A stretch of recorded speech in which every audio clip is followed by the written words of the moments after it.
We're live. All right. So, since I'm welcome to Ravnica. So for the first little bit, I'm running mostly out of the suggested starting character event. So if you're familiar with that, don't be. But yeah, I'll give you a little blurb here. They wrote so. Ah, yes. Okay. So.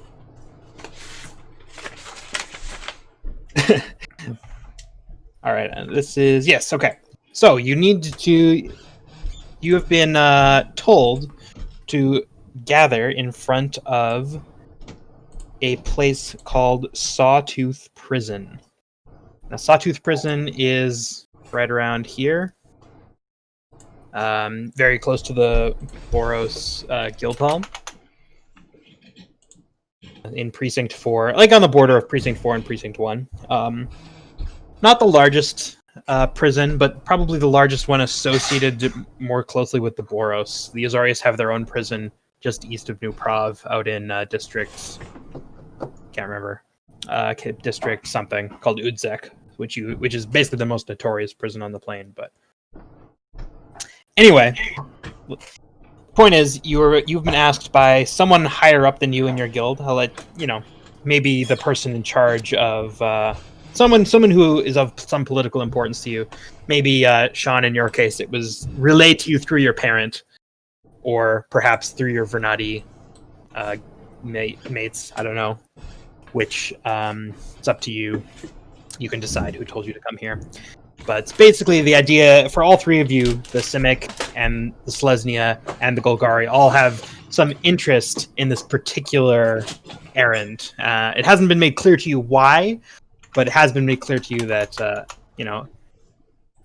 cooperating on this matter, both with the other guild members and with your contact, will do well for you. And that's about all the information you ever get.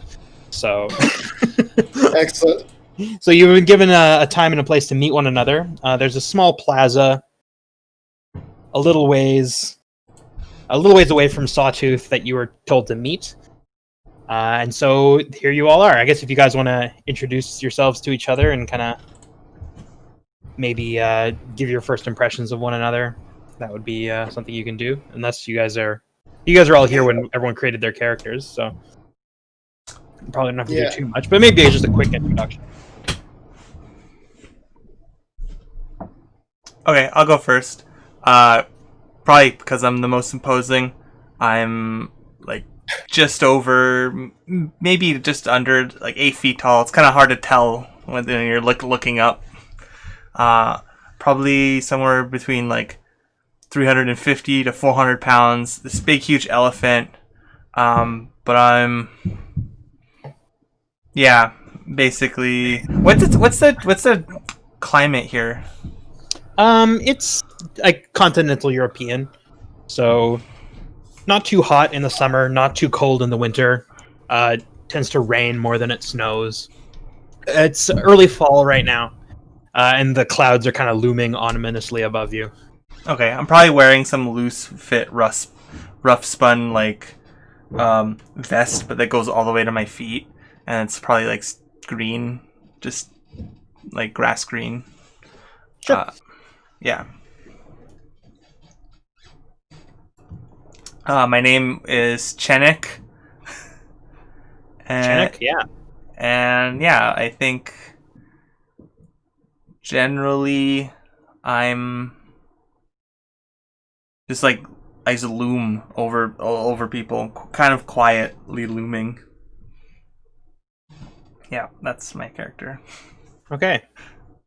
Do you recognize either of these other two players? Have you ever heard of them or known anything about them? You don't have to say yes. Unless they have some sort of connections to the Orzhov syndicate, possibly gambling. I don't know. I probably wouldn't know them. Okay, fair enough. Or unless they went to the market, in which case I might know them. If they've been to the market. Oh, the Great Concourse, yeah. Well, probably everyone's been there at least once, but not necessarily. It's a big place. Mhm. I'll go next, I guess. Uh, I am a drow elf. From the Devkarin is the word in Devkarin. Dwarven. But my skin is brown, and I have black hair and red eyes. I am a female of like adulthood, I guess. Sure. My name is Enna. Anna. Okay. I've a long ponytail that basically has like a band at the end of it to keep it like nice and clean as much as I can. Fair enough. Yeah, and I'm just quietly standing in the background, I guess, waiting for my contacts. Okay. Do you recognize this Loxodon or this Simic researcher? I don't really go above ground too much, Fair enough. but You don't have to know anything I about don't them think I've- specifically, so yeah. that's fine. I don't think I have never met them before. Okay, sounds good. How about you, Andrew? Okay, so I haven't come up with a name for my character yet. That's okay. I am a relatively young female researcher from the Simic Combine. I have emerald green eyes and brown hair that goes past my shoulders. Pale skin, and just wearing sort of simple robes right now. They're kind of a mix of blue with a bit of gold trim. And yeah, I look excited to be here and kind of chipper. Maybe a bit almost naive, perhaps, but sort of a bubbly and happy-go-lucky character. Cool. Okay, and do you have anything you know about the Selesnya or the Golgari? Any interest in either of these people you're adventuring with, or are you just About them. compatriots of convenience? Yeah, I mean, I know about their guilds and I know their functions they serve the city, so I respect them, but I don't know these people individually. Fair enough. Okay, good. That's more than enough to start with. Okay, so yeah, so your guild affiliations being Golgari, or sorry, Selesnya, Golgari, and Simic, all green guilds. So you generally will have some connection to the natural world, such as it is. So It's true. there's a I was gonna say, so there's room for connection there. Yeah. And then, but especially I think Steed will be kind of the not to point fingers, but he'll kind of be the odd person out. That's fine. At least Trudging in the mud. no, I think Steed and Sean in particular have the most friction, just in terms of their guild associations. The Simic tend to get along fairly. I mean, the Simic are treated with a hefty dose of suspicion, but not outright hostility by almost everyone. Nobody is outrightly hostile to the Simic generally. Yeah. But the Golgari, of course, and the Selesnya, they kind of are opposite ends of the same kind of idea, So, the Selesnya tend to celebrate life, and the Golgari tend to celebrate death. Although the Selesnya in general aren't particularly hostile to anyone. So, Yeah. in terms of like guild makeup, I don't think there should be anything too stressful that you guys would need to worry about. Generally, I think these three guilds will get along better than most would. So you have made auspicious character choices in that respect. Probably not going to be too much guild conflict directly between you guys, but you never know. You never know. Sometimes familiarity breeds contempt, as they say. So, okay, so you've all met up in a little courtyard, a little ways away from Sawtooth. This is basically this little like ramshackle square is dedicated to providing services for like both the recently imprisoned and the families thereof. So you've got like bail bonds and things like you can buy like little pre-screened packages to send to people in the prison and things like that. So a little bit of everything is here. So there's a mild hubbub. Obviously, the threat of rain is kind of keeping commerce to a minimum at the current moment. And you can actually the largest, like there's a bunch of smaller roads that enter the square, but the largest one actually goes up to the door of Sawtooth itself, which is officially where you were asked to meet. but you guys have chosen to kind of retreat from the rather austere surroundings, being peered over by guards, not unreasonably. You're retreated to the more comfortable square where you can still see the front door, and you all notice after you've met the person you were asked to meet. The person you're described as Nash's Ven, and I will. He is in your persons of interest, so if you bring him up, you will see what he looks like. He opens the door of the prison, and he sees you, and he like raises his hand to hail you, and like gestures for you to come over. Answer the summons. Yeah, Sure. We walk forward. Did I know him? Like, was he described to me as like this the person? Is the person who was this? Yeah, this is the man who was described to each of you. He's wearing an insignia on his breast, which is the whatchamacallit, the guild pact. So he doesn't work for any of the guilds officially. He works for the guild pact. So Okay. yeah. So as you walk over, he says, "I take it you're here to help us find something." He kind of looks at you knowingly. Yeah, sorry. Why were we summoned to the prison again?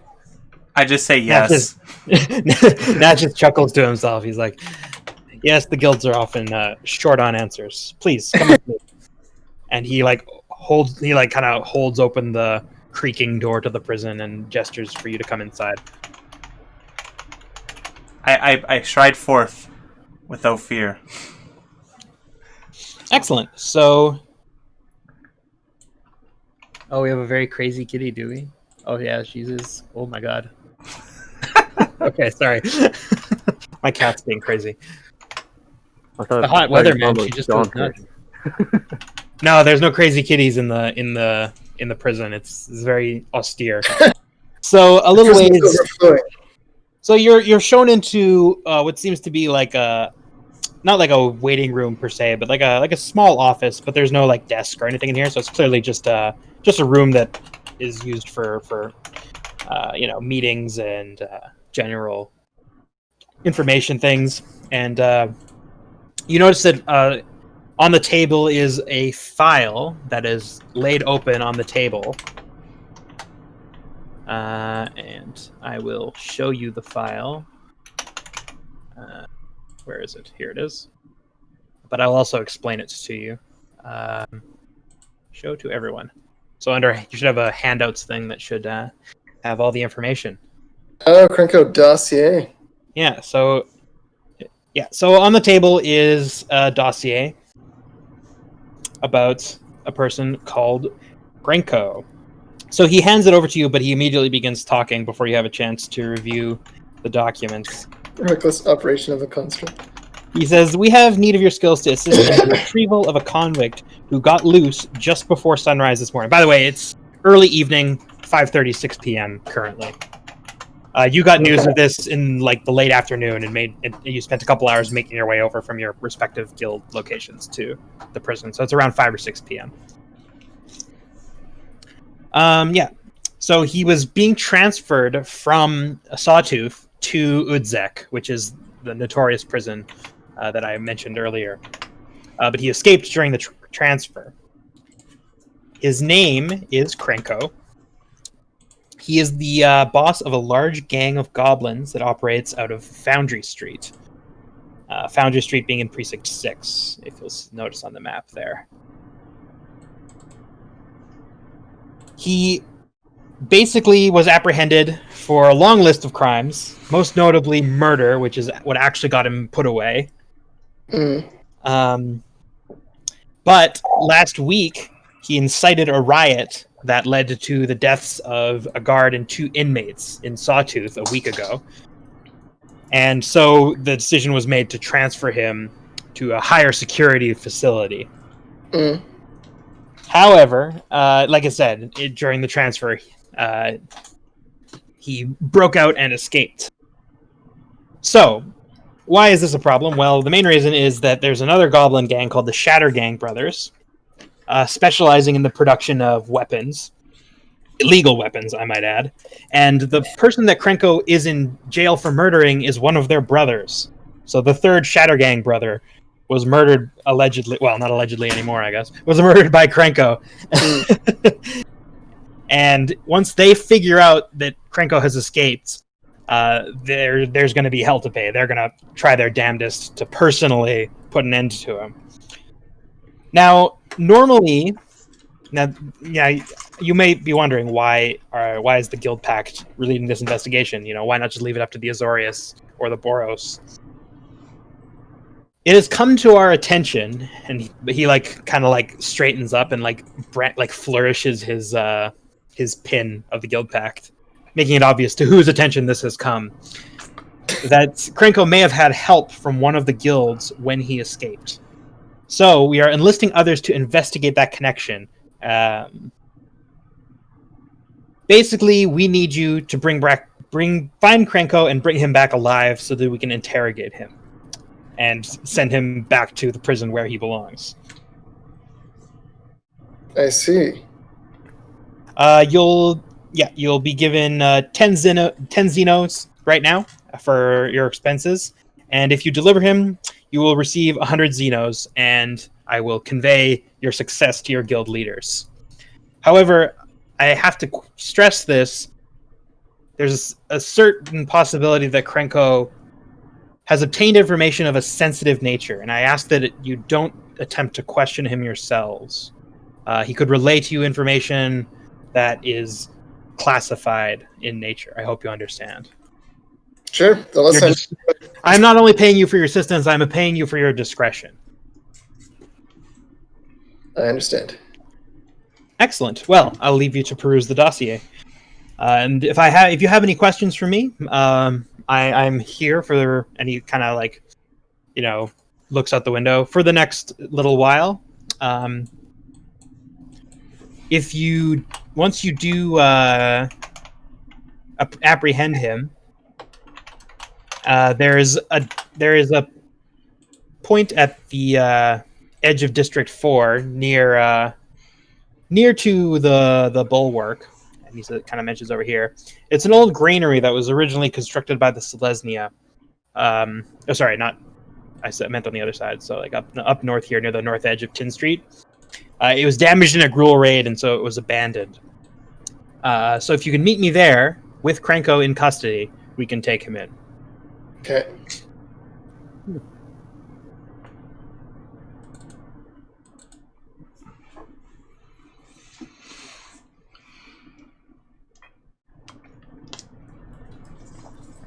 Okay, yeah.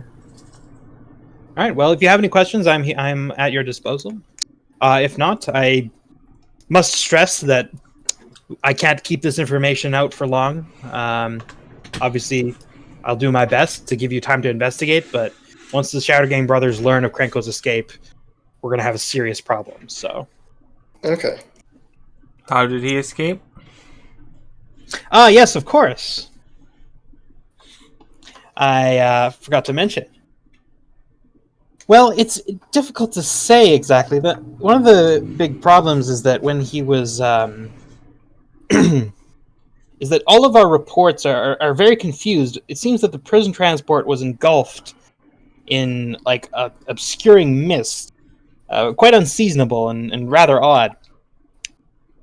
And it just seems as though he disappeared in the mist. The escort, none of the escort had eyes on any person or thing that may have been responsible. When the mist cleared, Krenko was outside, was completely gone, and his restraints were opened.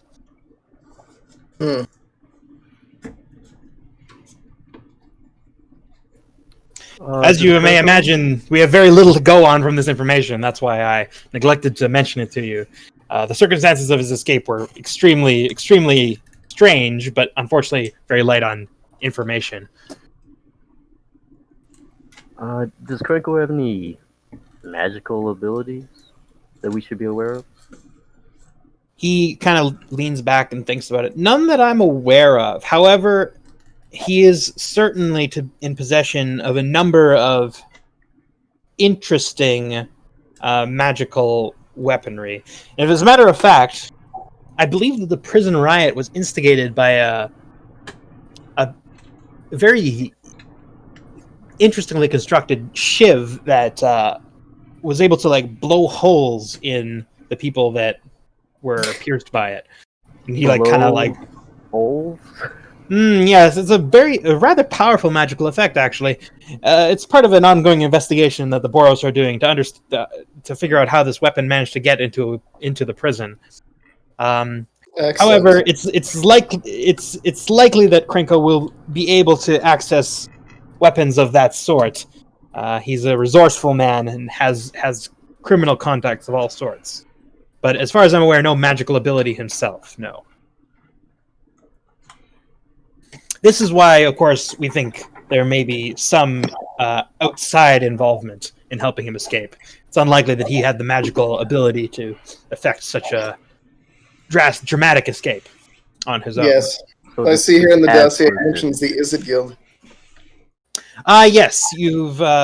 Well, I can leave it to you, but we do know that this is potentially one of these are potential sources for his contraband weaponry. Mm. If you are able to track down any of these people, they may have valuable information. The Azorius, of course, are always questioning people, so they may have need of further questions. But again, your discretion would be greatly valued in this matter. Not that if required, of course, guild assistance is certainly not a problem per se. But you understand my meaning. He nods. Even if you haven't understood his meaning, he makes it clear that he doesn't really wants to explicate his meaning any more so than that. Okay, fair enough.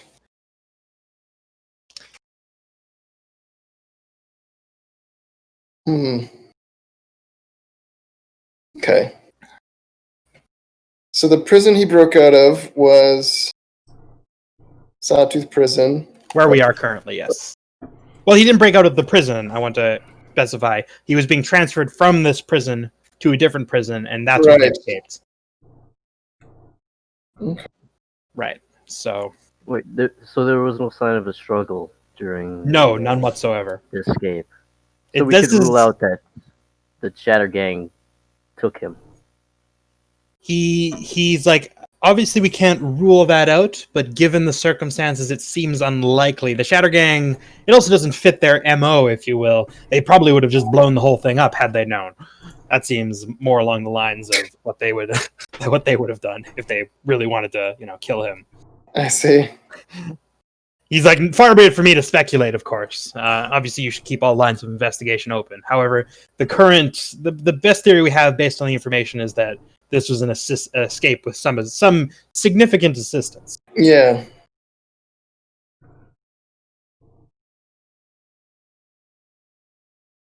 Oh, and by the way, sorry, I kept forgetting what district Udzek is in. Udzek is in the 2nd district. So just a little. Actually, I should probably mention this. East of Precinct 2 and Precinct 3, there's actually quite a large lake there. That New Prov kind of overlooks the lake on that side, and a small island in the lake is where Udzek is. So it's a very tall, imposing structure. And the lake is one of the biggest on the plane, if not the biggest. So Okay. It's it can actually get quite stormy. So though the eastern side of the 10th district is has quite high walls, and generally is insulated from any adverse weather from the lake, but that's where it is. Okay. Just so you know, it's not on the map, so I wanted to tell you. And that's where he was getting transferred to, right? Yeah, he was being transferred from Sawtooth east through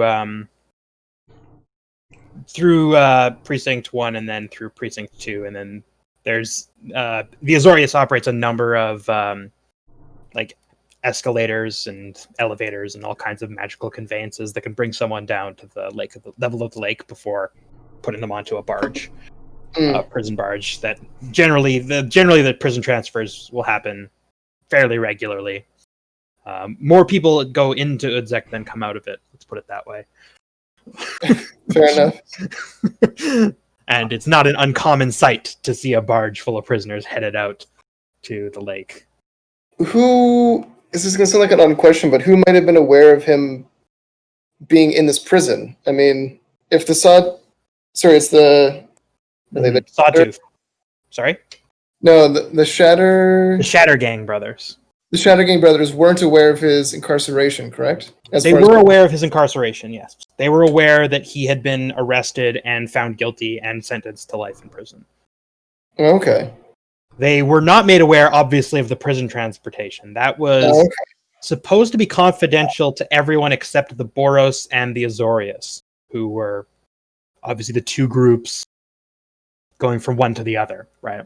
Okay. Because technically this is transferred between guild custody, right? He was technically under custody of the Boros in Sawtooth. Technically, this is a Boros prison. Although, administratively, technically, the Azorius run all the prisons, but they kind of let the Boros, run. Like in practice, this is a Boros prison. I see. It's run along. Technically, the Azorius are responsible for it, but they let the Boros. They let all of the guilds run their own penal facilities for one reason or another, right? They all have their own reasons for wanting specific prisoners to stay in specific locations, and generally the law allows for that sort of thing as long as it's under Azorius oversight. So there's a fair amount of guild cooperation on these matters. But having said that, the Boros captain in charge of the prison decided that it just wasn't worth it.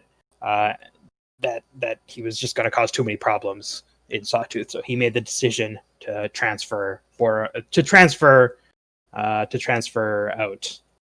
I can't remember Krenko to Udzek. So Right. yes, so the higher ups in the Boros administration of the prison, as well as the Azorius, would have known about the transfer, but no one else should have. But someone obviously did, right? So that's part of the problem. Well, that's what I'm curious about. So I don't know if sorry, what's his name? Nashus Ven, yes. So Nashus Ven is not affiliated with either the Boros or the Azorius. Yeah. He's part of the guild pact, so he's kind of officially neutral.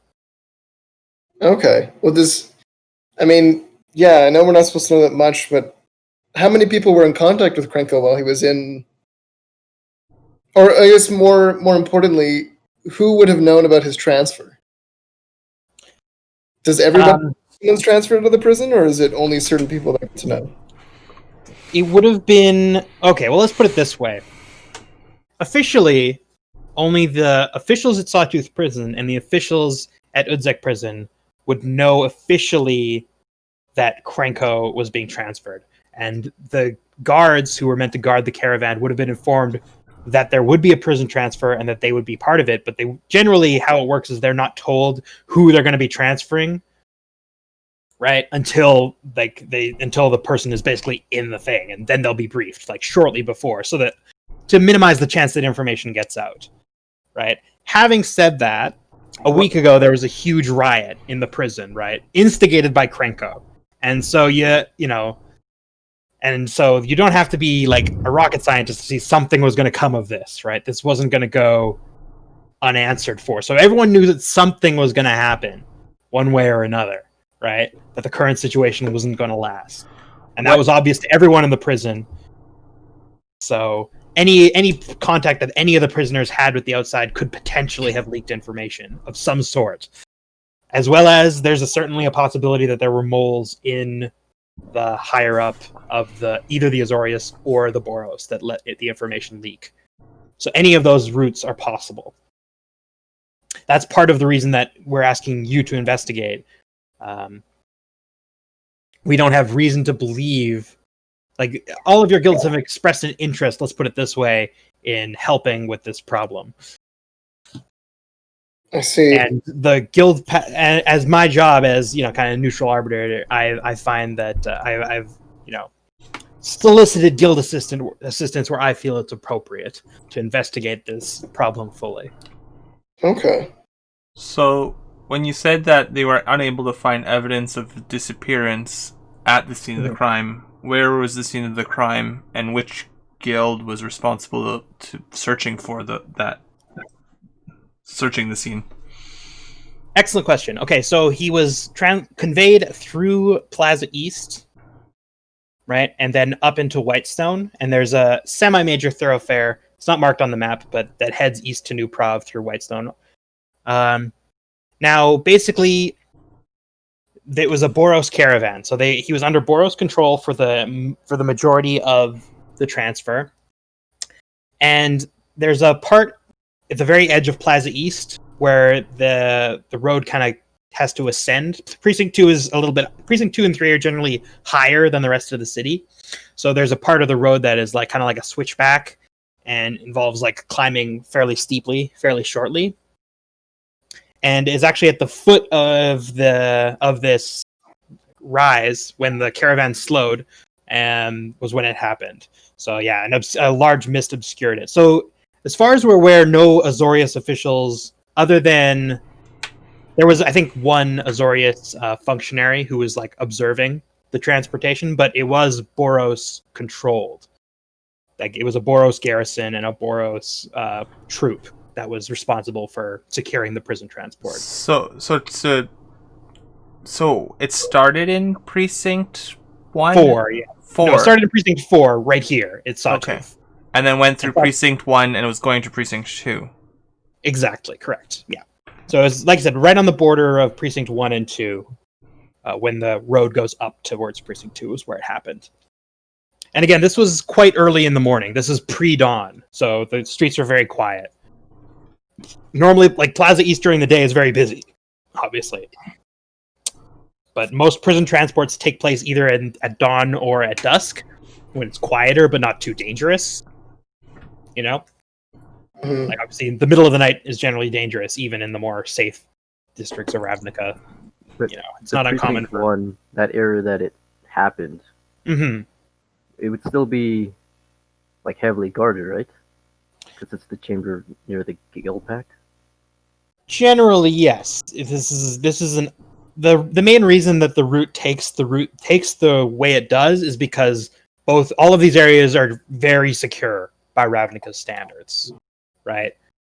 Going through Plaza East is and the Whitestone, which is the northern half of Precinct 2 to New Prov. That's a very safe, secure place. It's very rare for open violence to occur there.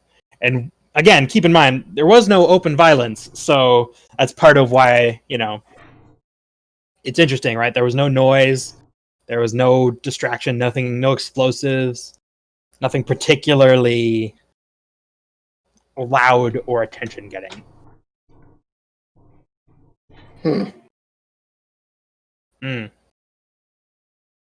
We have a few leads, right? We have the Izzet. Yes. We have the Orzhov. We even have Boros. They started the transfer, right? Yep. And then this is when I guess turn to the others and I introduce myself. Because I guess, so we're going to be working together on this mission. My name is Chenik. Not even looking up. I say Enna. I forgot to introduce myself because I'm a ditz and also haven't made my name yet. It's okay. We can workshop names later if you want. Anyway. Okay, so Nashus is all right, well, again, I need to get going. I have duties. If you do need to see me for whatever reason before, well, let me put it this way. Send word to the Chamber of the Guild Pact, and he gives you basically coded language. I'm not going to make up a coded thing, but send me a message with this code phrase, and that will mean we're ready for the drop. And he said, if you do need to meet me for some other reason, just contact me by normal channels. I can't guarantee that I will be able to make the time to meet with you, but if it is urgent, but given the urgency of your mission, I'll try my best. Okay. He's like, okay. So I need to be back at the guild pact before sundown. So I'll leave you to it. And he Okay. opens the door and leaves you.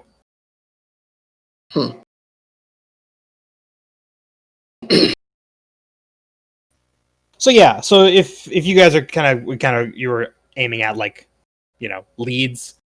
Okay, well, the first like obvious lead is that like the information got out that he was being transferred somehow. So there's either, like some higher up in the Boros or the Azorius may have leaked the information, but keep in mind that the prison is people are constantly coming in and out visiting people, and there was a very serious riot a week ago. So news has gotten out that Krenko was involved in something serious in the prison, and so there was going to be some kind of punishment for that. So, and it, like I said, people in these prisons aren't, they're not stupid. They can put two and two together. So, Well, yeah. Because I'm assuming somebody had to communicate with Krenko that he was going to be busted out. right. Like literally showed up and were like, like. Well, yes, that's also an interesting wrinkle. It's also worth pointing out that like, they have put like known associates that may have been responsible for giving him the weapon that was mentioned. Like for completeness sake, I'm gonna say like the part that I've given you, like the thing that I've given you, like I put in those associates. There's a longer list, but these are the ones that specifically might have aided in his escape by providing him or aiding in him in the instigating incident Right. by providing him with a weapon. Yeah.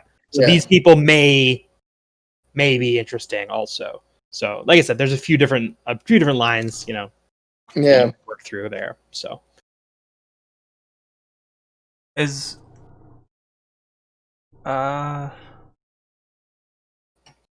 yeah. Oh, so what guilds are the other people? The Simic and the Golgari. Yeah. So I'm like, yeah. I don't. Sorry. I was just like trying to figure out who is who. So yeah. So you guys are the Selesnya, the Golgari. Are you obviously a different guild or not? Because there's like two kinds of like Luxodons, the ones that are like dressed in armor and like really whatever, and the ones sort of dressed like me and are hippies and don't wear shoes and all that. Yeah. Generally speaking, all of the guilds have distinctive styles of dress except for the Demir, who look like who don't really look like anything. At the very least, when they look very normal. They look very normal, exactly. And unsuspicious. The only place where you'll see like open guild association is like I said, but all of the like generally they'll have like insignia or charms or just distinctive clothing, right? Like if you're a specific profession that is associated with a guild, you'll obviously be wearing the uniform associated with that guild. So generally so like for instance, the Simic tend to be, they tend to be like dressed a lot like your traditional magicians, but with like naturalistic features and watery features. So they wear a lot of blues and greens, obviously, because those are the guild colors.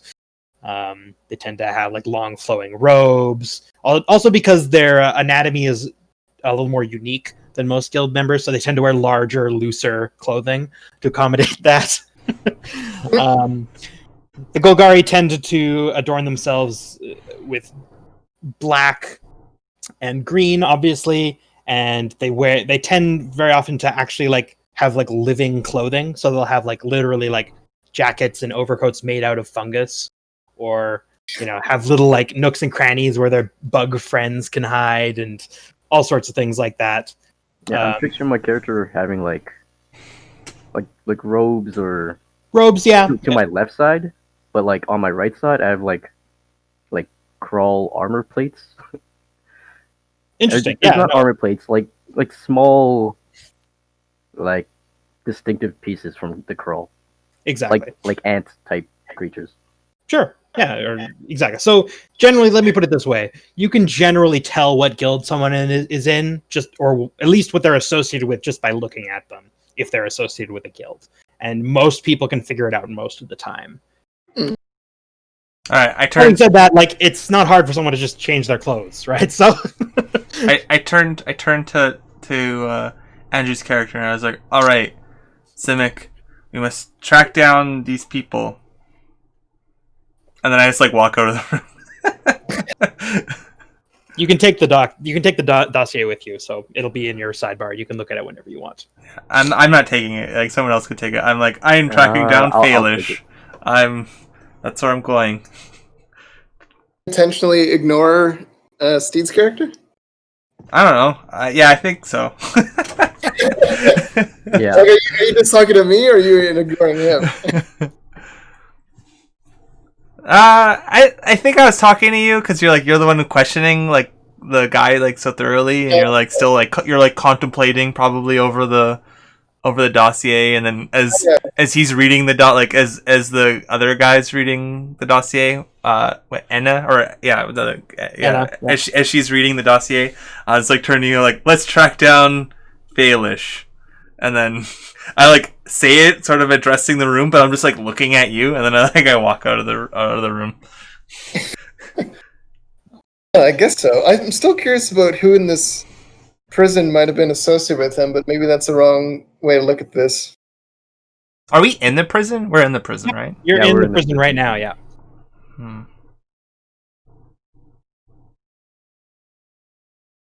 Yeah, I wanted to ask. I can never say it right. Nashus? Nashus, yeah. Yeah, I got it. Nashus. Like, what exactly happened during the riot? If anyone could have made contact, but He's already gone. He's got shit. Yeah, to he's do. already gone. He's too busy. you can ask those questions. I mean, you're in the Yeah, prison. yeah. So if you want to meet with someone in the prison, you can probably ask that. I mean, they're busy, but given again, given the circumstances, they'll probably figure out someone to answer your questions. Giving the assistance of Krenko in inciting a riot, I assume that whoever did that may have interest in him escaping the prison as well. They probably created that to have him transferred so they could break him out. So if that's the case, then we should track down Falish. Is it Falish or Failish?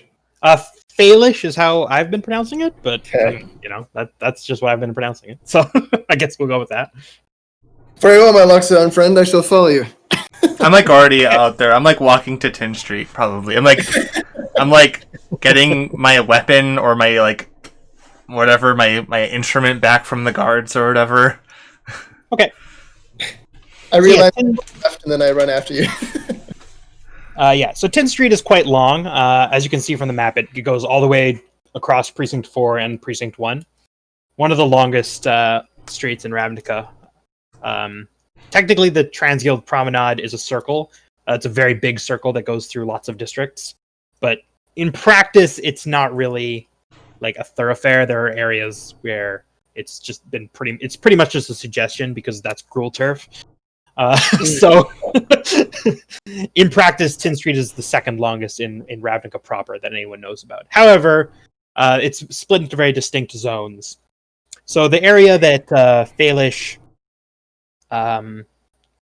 has been last known to be seen is near the Bulwark here, so in the southern part of Precinct 4. So this is kind of like the busiest part of 10th Street in terms of like commerce. I'm just going to assume you guys have wandered over there. Takes about an hour by foot, because it's like 2-3 kilometers. No snapping here. Let's see. Yeah, 2 kilometers. Is there like a good way of walking or traveling through the city? Sorry? Is there like a good way of traveling through the city instead of like walking, like the standard way? There is. None of them are free, but there's faster ways. And then now that I mention it, you're Golgari, don't you? So you have that ability. Yeah. You can get places faster because I'm just like looking around. Underground shortcuts. Yeah. Like, is there cars or I'm just trying to get a sense of the world. Hold on, let me. I have I have a thing prepared for these kind of questions. Ways of getting around. I just gotta find it where I've put it. Yeah. If it was the bulkwork specifically mentioned in the dossier? That's like her last known location. I put just Tin Street, but that region of Tin Street is where she was last known. Her last known location is where a lot of former people set up. So it's not particularly Okay. odd. Yeah, I'm just gonna like go and then like into that area. Was there a picture of her or just a name? Just a name. They don't have they don't have a. Well, they have like a general description of her. They don't have like any portraiture because she's not actually like, a wanted criminal. So it's not really important to know what she looks like. But they have like a general, just a description that's good enough to go on, like a description and a name. That's functionally will be helpful. I'm just trying to find my. I had a whole little transport thing. If Anna's like getting whatever, I'm probably walking, and then the Semic probably like caught up to me as I was like leaving the prison. And I ran after you. I was like, I was probably like trying to like get a sense of like where I am and asking for directions because I probably don't. Actually, no, I probably spend most of my time outside of Precinct 3. Wandering around, sure. Because I'm was it a missionary or whatever? I try to like evangelize. Sure. Yeah. No. That's certainly something. So I think that's what I'm gonna do. Is I'm just gonna walk to Tin Street and then it's not like a super long walk. Like I said, it's only about an hour. Start introducing as soon as I get to Tin Street. I'm just gonna start introducing myself to people and trying to get their names, and then talk about the world, like the world, the one world, God, and like the all spirit and the one soul. Matzelesnia, yeah. Yeah, they've heard it all before, buddy. Yeah, but I'm trying to. I'm specifically trying to get I'm Chenik, and then trying to be nice to them. Yeah, the people are generally pretty. Yeah, so if you want to. If you want to take a faster mode of transportation, generally you can. I'll just figure out something. I can't figure out where I put this page. So. I'm just wondering. Like, I'd rather just walk there. Just yeah, you'll have options. No, I think what he's saying is, what's on the street? Are there like rickshaws? Are there like airships in the sky? Like, describe the trip over. Yeah, no, for sure. There are definitely airships. Generally speaking. Those are extremely expensive. You can also just there's like you can ride a beast. There's carts. There are rickshaws. Generally speaking, like most people walk. Because it's just there's so many like little nooks and crannies in Ravnica that it and even like the major streets are always packed with traffic and carts. So. It's not that much faster to take a vehicle places, unless, like I said, unless it's an airship. But those are very expensive for that reason. It is generally more comfortable, and it is generally a little faster. So, okay. Yeah, I think when I probably get there and I start like doing like my missionary work. And it would probably seem very strange to the Simic that this is how I'm trying to get people a name. So I'm just going to go and probably spend the better part of that's my plan, is just getting people's names and talking to them. Right, okay. But like, what is Andrew, like, what's your character's reaction? What do you guys think about this plan? Like, because I'm just going to start doing it. Like, I'm not even asking, like, what's the plan? It's like, I just start missionarying for the all god. So wait, what are you doing? Your plan is to be a missionary? I'm just going there and I'm introducing myself and just trying to get people's names. This is gonna take a while. Oh no. I I look down. It's like, why? Why am I with these people instead of my brothers and sisters? So guard. Okay. I haven't done anything yet. Okay, well, if you're willing to just like let him do, then okay, Sean, I'll have you make a charisma check. Oh yay! Let's go with persuasion. Yeah, make a persuasion check. Okay, so it's probably under core. By the way, if you're willing to supplement your evangelizing with a coin in the hand, you might get a bit further. Just saying. Yeah, actually, I think I am. And then if someone if people, because people I'm trying to be that's the other sort thing, by of the way. sneaky, but I'm also trying to be a little overt in the ways of that my guild would be. You're my giving guild, all, basically, yeah. my guild wouldn't be normally be like, here's some money. They'll be like, oh, you giving me money? What do you want? Because you guys don't really understand money very well, so you obviously want something. Yeah, they attempt to give away money as soon as they obtain it. They don't have much need for it generally, so they don't have hordes generally. So yeah, it'd be quite natural for you to be loose with your money. So yeah, so I think I'm gonna give money, and then if people question why I'm giving money or what are you here for? Because you're not just here to give money away. I'm gonna be I'm looking for someone. Do you know anybody who knows a lot of people? Maybe. Sure. Go for it. Yeah. Persuasion, right? I click the button and something happens. Hey, look. I have advantage. Or no. I guess it's the first one if I don't have advantage. Yeah, so you got a 15. Okay. So for the better part, so the sun is setting and the traffic is slowly decreasing on Tin Street. However, you've been there for a couple of hours, and eventually an elderly-looking piebald sort of minotaur saunters up to you. He has an eye patch, and he says, "I hear you've been giving out alms. Is there any way I could have just a copper, please?" How much money do I have? I'm just gonna run a collective. Well, unless you can have your personal. They gave us 10 Xenos to get all together. All together, yeah. I'll have just a general pool for you guys for your collective expenses. But if you want you have your personal funds as well. You could keep track of yourself. Okay. 10 Xenos. How much is that? Yeah, I was going to ask. Okay, I probably Xenos are gold and Zibs are copper. They probably didn't trust me with a whole lot of money. Well, you're given 10 Xenos, and I'm not saying you're just given 10 gold coins. You can break that up however you want. I don't care.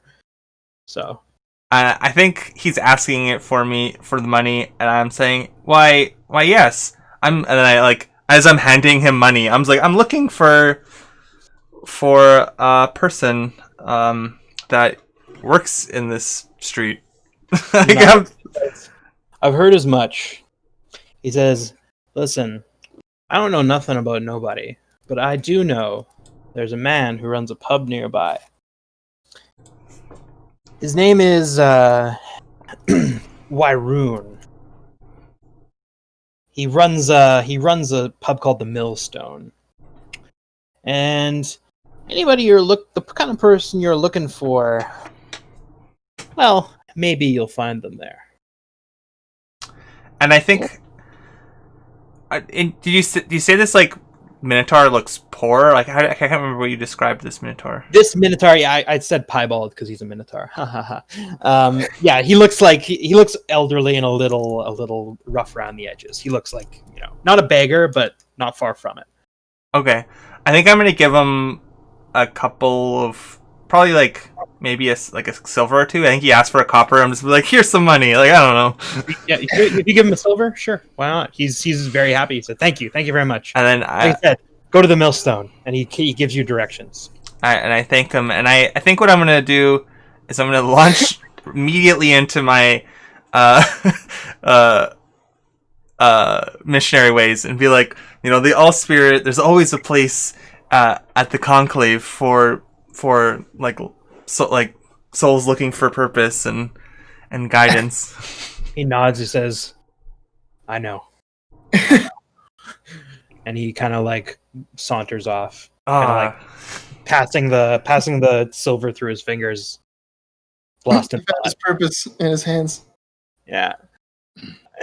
And he's he like, knows, meh. he knows. He's heard this one before. I'm gonna be right back. I just have to go to the bathroom. Yeah, by all means.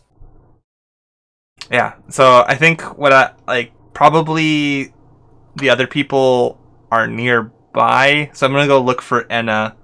Because I've just been like standing in the street talking to random people. They've probably went and had lunch or something or supper somewhere. Yeah. Well, I've been You said you were doing for hours? probably 2 or 3 hours. I don't know how long. They've been doing something. They've probably been just looking around the area, familiarizing themselves. I have no idea what you guys would do. What would you do? Me? Yeah. I probably, because we went straight to here. Oh my god. Yeah, if you I'll want to probably have have done to something while he was doing go all that, let me know what you're doing, and I can maybe give you more information or tell you I something probably else. would have went to the scene of the crime, just to Okay. check if there was anything there. No problem. Probably not. And if there was nothing there, No, just tell me what you're looking for. Tell me what you're looking for. You head over to Plaza East. What are you looking for? they said there's a fog Mhm. that happened there. Mhm. Maybe I could try to find a device, or if magic lasts that long in this world, maybe I could try to detect magic in this area. Sure. Do you have detect magic as a spell?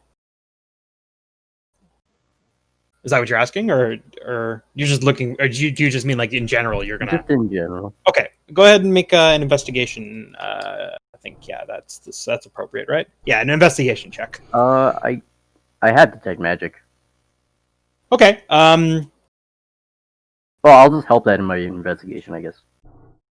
Yeah, I think okay. Make it with advantage then. You have detect magic, so I'll give you advantage on your check How do you roll if you with cast it. this? Do you just click the? You should just be able to just click it. Yeah, You click the name. Yeah. I'll just click the name of the thing, and it should automatically include your proficiencies and everything. It automatically rolls advantage if you have it. So. Oh. Well, it's right. It automatically rolls advantage no matter what. It automatically rolls 2 dice, and if you have advantage, you take the highest one. I think we should establish that we take the first one if we don't have advantage or disadvantage. Yeah, probably. That's how it works. Yeah, it rolls them sequentially. So the first one is the one that you roll without advantage. Yes. Yeah. I think there's a way of setting it so that it only rolls it doesn't roll advantage if you don't have it. I've done that for my NPCs, but I'm not going to worry about it. We'll just rule that the left one is the one to use. Okay. Anyway, you had advantage, so you get a 10. You don't have proficiency in investigation, right? No, I don't. Okay, good. Okay, I'm just making sure. Okay, so you head over to Plaza East, investigating with your magical abilities, and around the scene of the crime, there is some magical residue. So, this obviously wasn't a naturally occurring fog. It was obviously created by magic, but you're unable to tell how it was created or by what means it may have been, by a location or a means by which it would have been cast. So it wasn't a natural fog. That's about all you can tell, given the magical residue. And I'll probably spent the hour going there, just checking out the scene, and then heading back to where. Yeah, I'll say that. Cynic? Sorry? Cynic? Chenik? Chenik. Chenik. Yeah, Chenik. Chenik? Yeah, then I headed back to Chenik and Andrew's character. Okay. He needs a name. But yeah, no, that's fine. Yeah, I'd say you don't really have too much time. Yeah.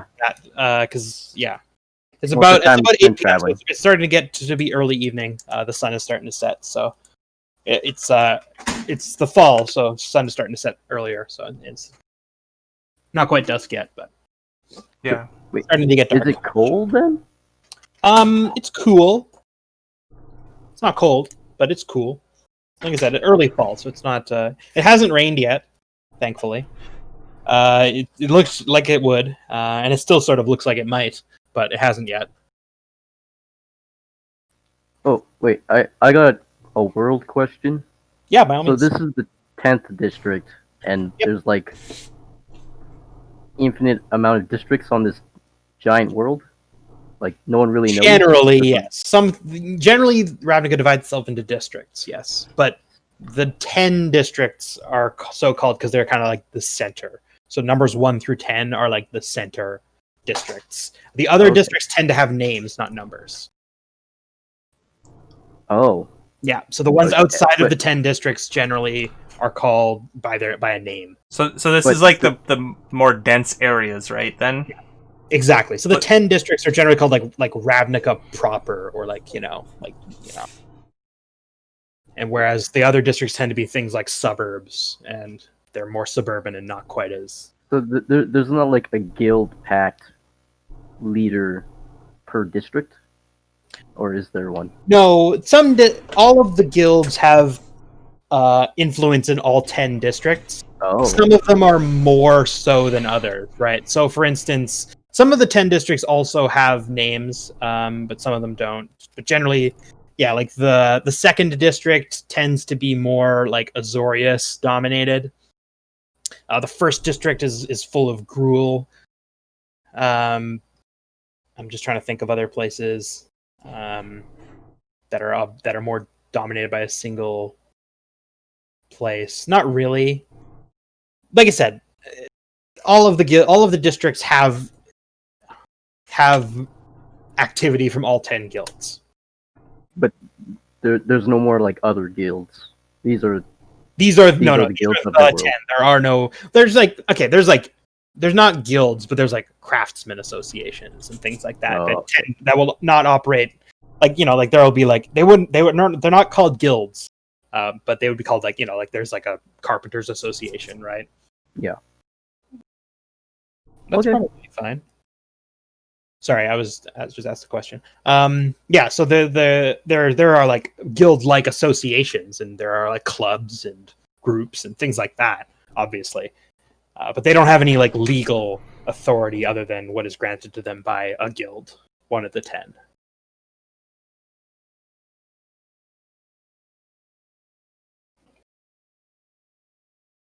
So it's a good point. Yeah, like there could be like other associations that have influence and power in Ravnica. Like, it's not all about the guilds. There are influential individuals who aren't guild associated. Like the Guild Pact, for instance. For instance, Nash's Ven. He's a high up civil functionary, but he's not affiliated with any of the guilds. Right? His job is kind of to adjudicate disputes between the guilds. So. Yeah, just because the mafia has a guild doesn't mean all the other powerful street crimes have guilds. Well, yeah, that's a good point, actually, while we're at it. Like, the Shattergang brothers, they're a gang, and Krenko's gang, like, neither of them are guild-affiliated, right? Like, not in no official way, anyway. I hasten to add. I imagine that the guilds are kind of like the government. Yeah. Well, yeah, it's sort of, in a way. Like, the guilds represent powerful civil authorities, generally. So, like the church, or the law, or the army, right? All of these things are like powerful public institutions, basically, for the most part. So they're not all the government in a formal sense, but they are powerful and well, they're not public in any real sense, but they would be the equivalent of a public institution here in our world. I don't even know what what my guild would even be doing then. It's like or the people who plant trees on the street. Well, sure, yeah, no, literally, like Parks and Recreation would literally be something would be the kind of government duty that the Silesia would uphold in the society. You want to be rich and have a park in your neighborhood? Guess whose guild you're paying? I guess. Well, yeah, no, like I said, that's funny. how it works. That's how it would go through. Like the Selesnya are officially responsible for all the green spaces in the city. So like the poorer districts, would we go to, like, I don't even understand how like the politics of it then. Would we like maintain districts in the poor just because we could, if we have money, we could buy up the area and then make parks? No, yeah. And then the rich let me put people it pay us the money to maintain their parks, which we use to buy more parks. Like, is it just like a cycle of buying? Let me put it this way. No guild is completely innocent, and it's a lot easier to free up green space in low-rent neighborhoods than it is to bulldoze someone's mansion. All right? Yeah. Let's put it that way. Yeah, we're terrible. Let's put it that way. Make a bunch of homeless people, then set up a conclave, then then offer the solution. You work for us now. I would never cast such aspersions on the Selesnya. Of course, we want the best. I would never. There's certainly not a power of gentrification. There's certainly not like a gentrifying force in Ravnica. No, certainly not. No. Anyway, we just. My point is that all of the guilds. This is a good point because I think, especially even in Magic, like the Selesnya are often considered like the good guys compared to the other guilds. But to me, like, oh well, it's very easy to figure out ways that they could be like sinister, right? They're basically a collectivist bordering on cult that does gentrification. So it's like not hard to find ways that can be skewed as villainous. Yeah, but it's weird. It's weird. I was like thinking about how culty I wanted it to be, and I was like, you know what? I don't really have to be culty. I could be matter of fact. There is a weird all spirit. Yeah, no, there is. And yeah, that's the other point, right? Like there is genuinely like not Selesnya is real, right? I'm not gonna like mince my words. Like they're definitely real. Like this isn't like that kind of cult. If they're culty, it's because they genuinely believe, and for good reason. So there's that too. They get and not all of them. And yeah, exactly. So and keep in mind, like they take over a neighborhood and make it grow trees there, and they're like, yeah, but this is better. Like I get that we're not, sometimes bad things happen, but like this is better. This is a better way of living. So these people are happier now than they would have been. Yeah, and if you really believe with all your part that you are part of the world soul, your mind just becomes nothing but the world soul, and we all speak with one mouth. It's great. Exactly correct. Isn't that wonderful? It's so good. You lose your personal identity and become one. Yes, one with many. Come on. Yeah, you are definitely on the right track here with that sort of thing. Great. There's lots of good things about all of the guilds, and lots of bad things about them too. Okay. So don't worry about it. Yeah, so I think what I'll be doing is after. So yeah, I've been here for like probably like what you said, 2 hours or something. It's like, yeah, I think 2 hours. And I'll be like, now that I've like got a thing, I'm like, okay, I'll check in with my other friend, like I guess friends. Mm-hmm. Yeah, I'll give Andrew the chance to do something with the time that you've spent, because like I said, Steed went over and investigated the scene of the crime. Yeah, and I don't really know like how to like meet up with them, so I'm just like standing in the crowd, being really big, and I'll be like, I don't know, somewhere in the middle where we were. Oh. Yeah, so I'm just gonna be standing there, like looking around, trying to like find these people. Wait, you said Sorry, I'm back. Scale? We go to Millstone. Hello. Hey. What's going on? Okay, so yeah, so the millstone. You can say if you were what were you doing while he was doing all this, Andrew? 2 hours. Yeah, you can Someone say that you were up to something. Did we get a? I can't remember. We didn't get a physical description of Faelish, did we?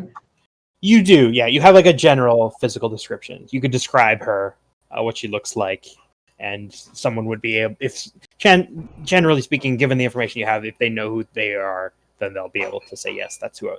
Just like I said, if you have a name and a general description, if someone actually knows the person, they'll be like, "Oh yeah, I know that person." Yeah. You have enough to go on. Yeah, I guess I'd go around looking. Say I'm looking for Faelish, and I'm looking for her expertise in a certain matter. Sure. Okay. Make a persuasion check. Persuasion.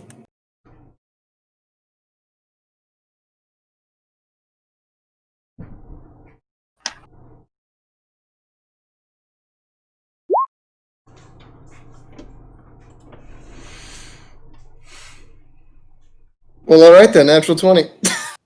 Well, you have it with advantage. You got a 15. You take the one on the left is the Oh, one. I see. Yeah. Okay. It rolls with advantage automatically, so that you don't have to do it yourself. I see. It's the one that you roll if you don't have advantage. Okay. Well, then I got 15. 15. Yeah. You don't hear anything about Faelish in specific. You hear when you kind of are asking about, like, I assume, like, asking, like, hey, do you know this weapon person or whatever? Yeah, I'm really in the need for an explosive dagger. Yeah. So you don't get anything about that specifically, but you do turn up, and people kind of ask. They're like, it's hard to get weapons. One particularly shady looking individual says, it's impossible to get weapons these days. The Shattergame brothers are buying them all up. Seems like now that Krenko's away, they're gearing up to take over Krenko's territory in Precinct 6. So, yeah. I see. That's about the only useful bit of information you get, unfortunately. Okay. Still something interesting. Yeah, the Shattergang brothers are gearing up for war. Well, all the more reason I got to get myself an explosive shiv. He nods. It's like, well, best of luck to you. Actually, So yeah, I'm just being a 8-foot tall behemoth in this tin street, trying to look for you. Now that I've gotten information, it's like looking for anybody. Like, do I recognize them? Like, I probably went up to a few people for like Semix because I thought maybe I recognized the clothing. I'm like, Are you the Semic that I met this morning? And then they're probably ignoring me, and then I'll like ignoring you and like looking away and like pretending like you don't exist. Yeah, I'm just gonna walk up behind him and like tap his shoulder. I'm about like the middle of his back. yeah, I'm about 6 feet, and I'll tap his back. and I turn around. And I'm like, What have you been doing? I like squint. I'm like, I've been. And I'm like, I probably recognize them. Maybe. Are you Enna? Yes. Ah, excellent. No, yes. I've been collecting information, I think. And then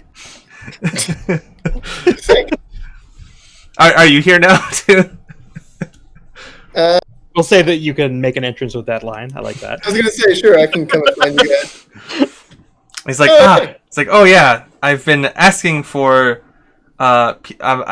people that know lots of people, and so I got directed to a man in the pub nearby. Millstone is the name of the pub, I believe.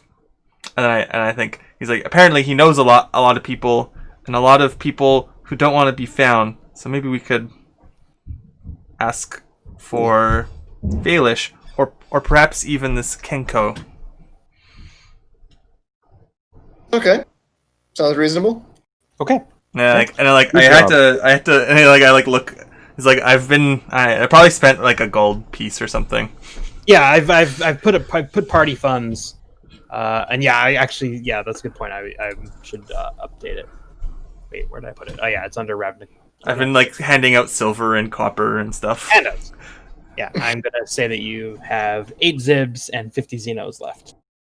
Because you've spent 1 zib in coppers just handing out to people and asking them, and you gave a silver piece to that other guy. So how much Xenos left? 50. 50. Those are coppers. It's Xeno. 100 Xeno to 1 zip. And wait. They're basically just dollars and cents. So they gave us 10 Xenos? Yeah, they gave you like $10. Okay, to start. 10 gold. They gave you 10 gold, and you're gonna get 100 gold on completion. Okay. And I spent how much? You've spent 1 gold and like 50 copper, or 1 gold, 1 silver, right? It's okay. Yeah. So handouts under party funds, I have it there. So Okay, perfect. Wait, I was like, I've spent a bunch of money. under handouts, I have party funds. So Oh, okay. you can keep your own personal money as well. So keep that separate. But if you get like a payout, I'll treat it as though like it was for the group and it can be shared. You guys can decide for group things. But if you ever want, Wait, we get 10 gold in our starting pouch or whatever? yeah, like your personal ones depends on where your guild's starting, and you also get a wage as a guild member. Most of you. Oh. Do I get I like don't think you do. I get a sack of bread. No. Yeah, you probably just get like free food and lodging. You don't have to pay for it, but you don't get like money either. I think that's how it works. I'll double check when the adventure is over because that's like cost of living based stuff, which is Right. generally relevant when you're in an adventure. Yeah, I'll just say it. There was nothing at the scene of the crime. Then some magic explosion or nothing important that I could have seen. Okay, so you guys are headed to the Millstone. Yes. Alrighty. I stamp off. Music. Yeah, I have music. So you're in the Millstone. A surly-looking bartender, Minotaur bartender, glowers at you from across the room. He's like, "Well, you drinking or you gawking?" Gawking. Talking? He scowls at you. And then I laugh and I sit down and order a drink. Excellent. His disposition is still somewhat grumpy, but he clears up some. Let me turn up the volume of this a little bit. I sit down and pull out my bongos and ask them if I could get food for if I could accompany like whoever, if there's a bard here, or probably like a food or something. He shrugs and he says, "I mean, I'll let you keep your tips if you get any." And I like nod. And is there a bard playing songs or? There isn't currently, no. Okay, Hey, it's the opening in the market. I'm gonna go play some bongos. Yeah. That's like a bard thing, right? I don't know, performing. Yeah, make a performance check. Sure, why not? We'll have just one check for however long you're here. Okay. Song. No, yeah, just performance. Performance. 12. Okay. I mean, it's nothing that the whatchamacallit, people haven't heard before, but you amassed a decent amount of tips, so we'll see how long you guys are actually here, and then I'll see how much you burn. Okay. I'm probably just gonna spend it on like salad, which probably I don't know how rare salad is in a tavern.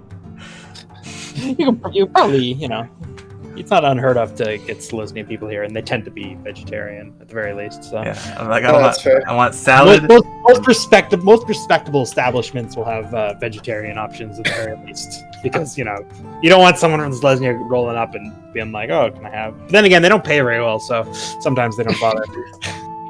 They pay in kindness. Anyway, so the barkeep is just like scowling at you, not being particularly forthcoming with questions or interest in you. Yeah, and I don't think I got a name. I think I didn't tell them either. So I think partway through my performance, you did get a name, but I don't know if you did the rest of the group. I didn't think I told the rest of the group. I just said he's the bartender. I think is what I heard. Him. And then I'm probably like playing bongos, and I'm like, yeah, like giving a nod. Yeah. Can I say it? Or?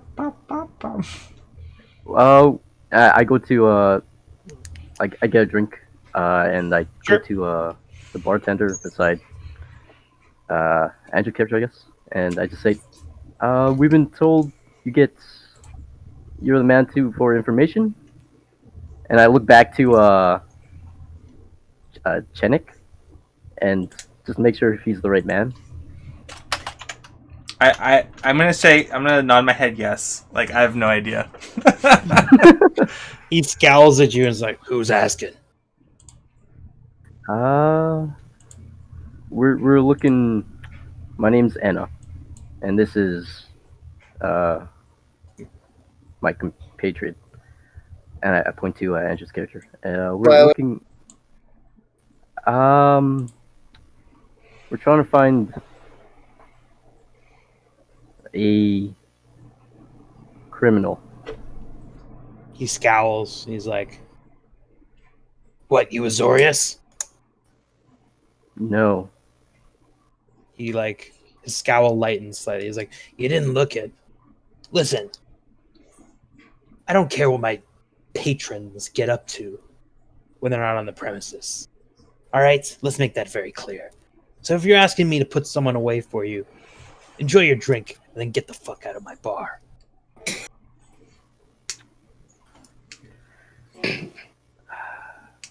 I put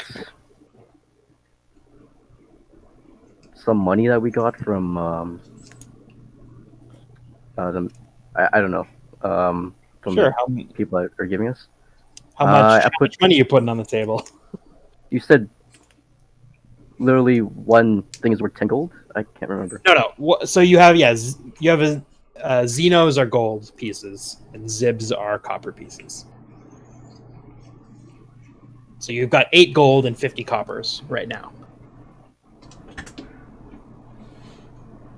I'll put a gold piece then, if it's Sure. that's Yep. 50. Throw I'll put a Zib gold down on the piece. table. Yeah, just looking for a little bit of information. He snatches it up. He's like, "Oh, I'll give you information." Like, I'm just not gonna put anyone away. That's fine. Like, I've all right. never met a Failish. He's like, "Sure, I've seen her. Have you seen where? Sure, I've seen her in this very bar."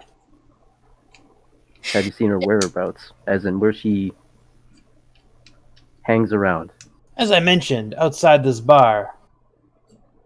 That's none of my business. I'll tell you what, though. She stops by fairly often. You hang around, you might see her.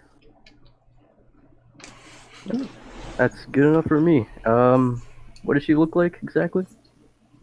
He gives you a vague description that matches what you have, like the information that you have in your description.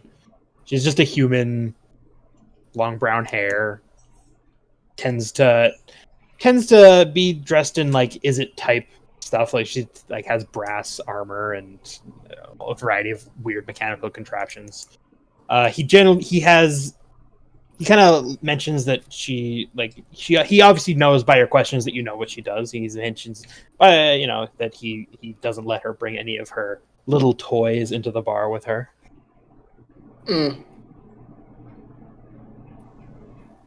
Okay. What was your name? Wyroon. Byron. Yeah, so actually I'll give you a little I'll show him to you. Boop. There, now he's in your persons of interest. And yeah, actually, now that I mentioned, I'll show you Failish. Well, no, I shouldn't. I shouldn't show you Failish yet. Yeah, because you haven't met her. So there he is. Yeah, so he mentions that she comes by to the bar fairly regularly. Okay. I start just like chatting with the bartender to try and be friendly with him. Okay. How do you do that? What kind of Just like, what are you saying? Like what are you trying to build rapport? What are you asking him questions? yeah, basically just trying to kind of build some kind of friendship. Sure. So I'm like, oh, what do you do for fun? Like, what keeps you busy while you're running this bar? He kind of like snorts and he says, "Running a bar ain't much fun, it must be said, but it does pay the bills, and it keeps me in drink." And he chuckles to himself. Besides, I have to do something for myself. You know, can't abide being told what to do. How's that? Hmm? How so? Sound like you got a story there. He like snorts again. He's like, I got a story. Who doesn't? Okay, well, I'll press him too hard, but if he wants to talk about it, I'll listen.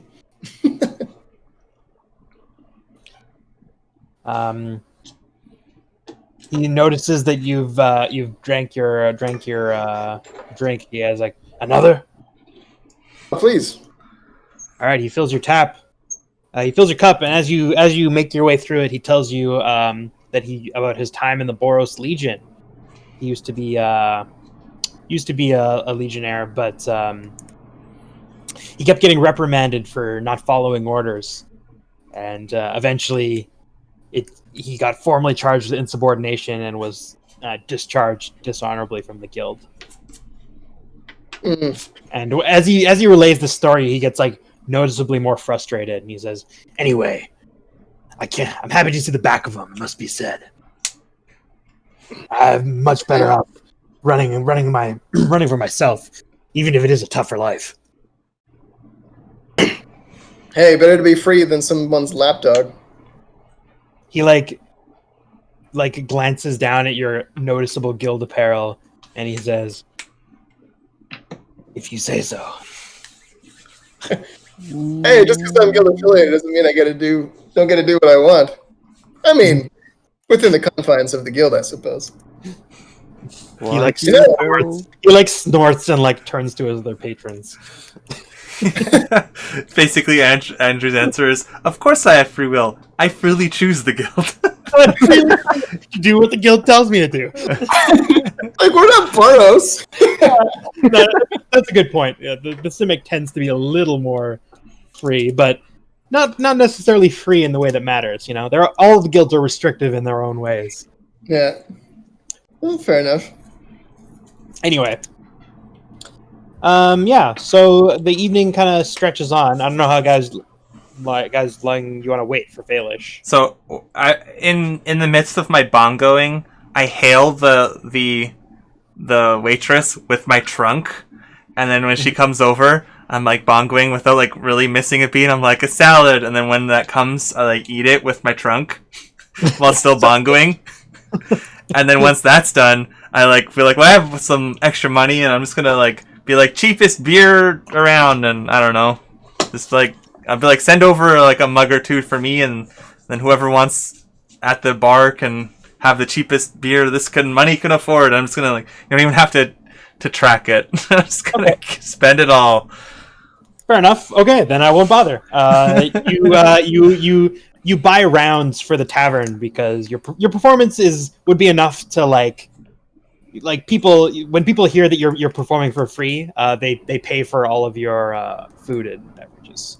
Yeah, and then if I make any more money, I'm like, you know, that guy's the loudest clapping. He gets more. Yeah.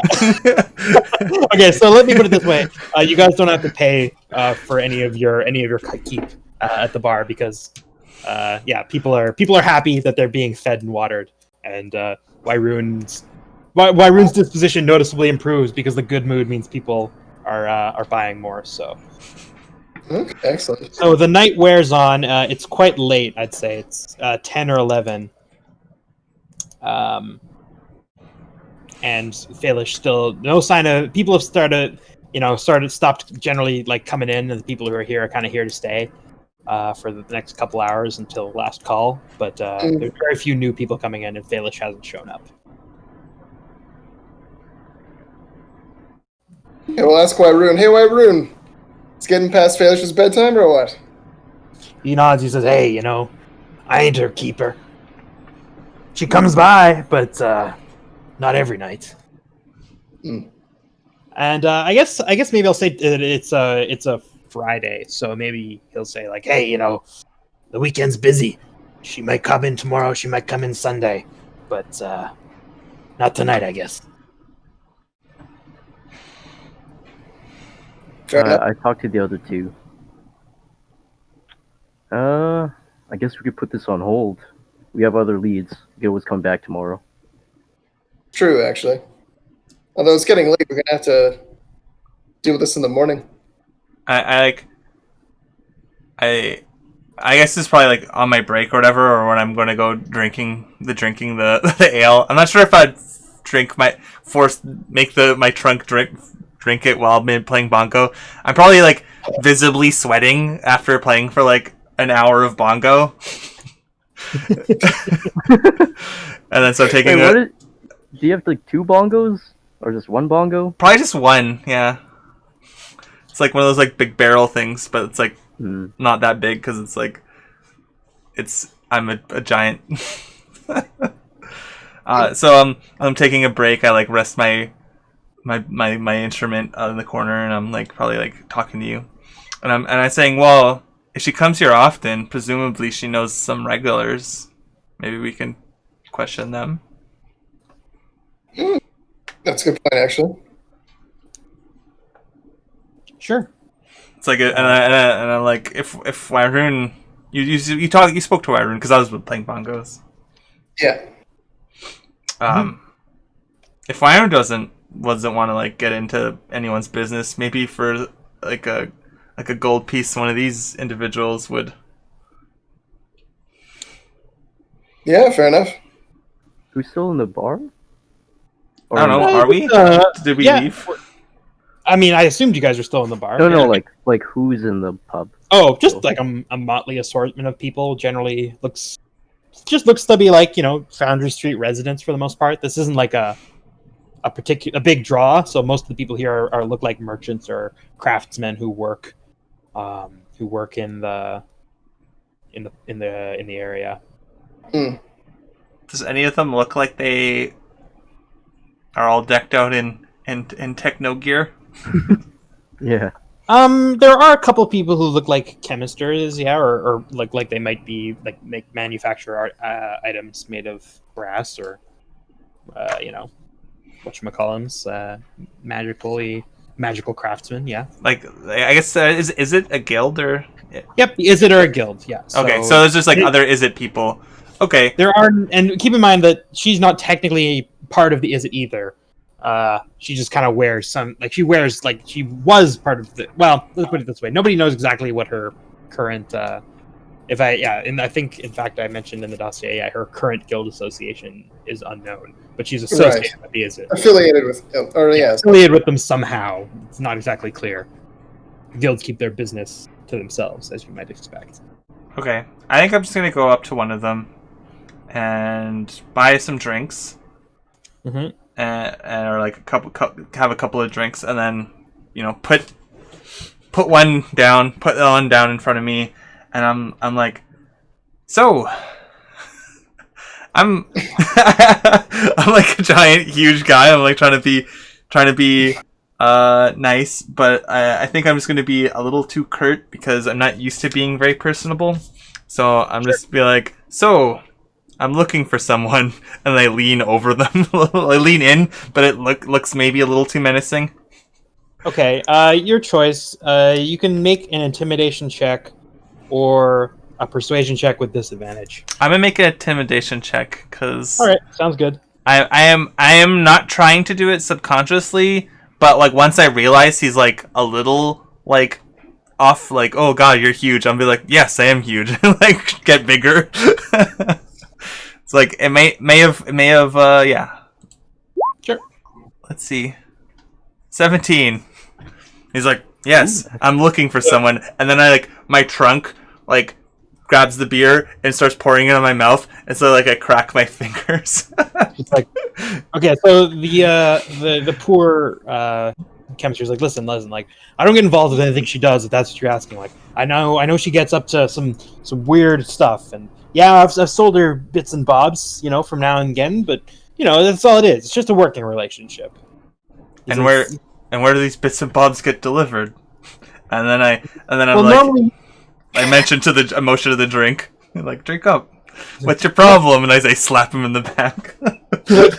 normally, so he says he has a shop in a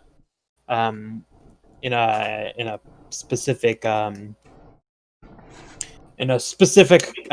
a place called Porcupine Alley, and he says just around the ways there's a second story walk up, and he kind of gives you directions from the bar. He says, I'm pretty sure that she lives there, or at the very least that's one of her workshops, but that's all I know, and whatever she gets up to, it's none of my business.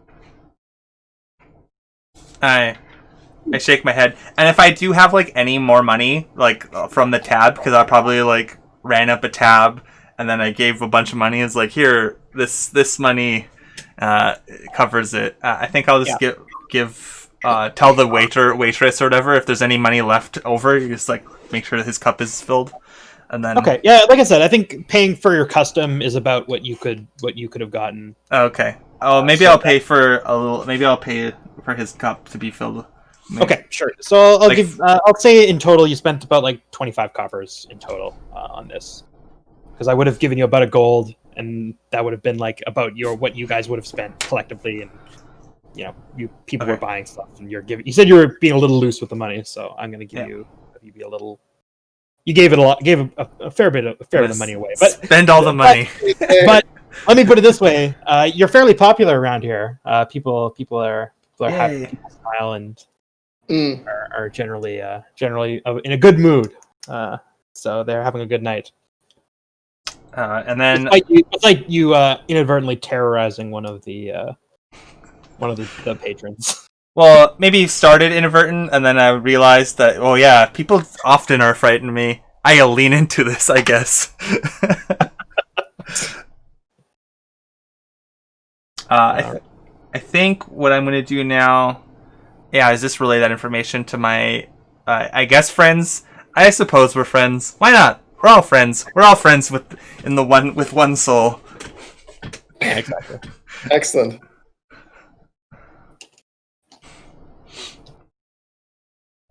Well, I think at the very least we can go scout out the place and see if we can find what he's talking about.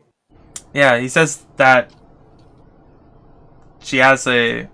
I guess I'm like questioning. It's like she didn't say. He didn't say. I guess Faelish might be a little infamous around here. He immediately folded, and I said I was looking for her. And I think I implied who she was, but maybe I didn't say Faelish. Did I say? Yeah, I'm like, Faelish, yeah. Yeah, I'm like, I don't even know. I don't remember. But she said that he had a store somewhere, and there's a second story walk up. I think he said this way, and I kind of told you like some of the directions and like in that area.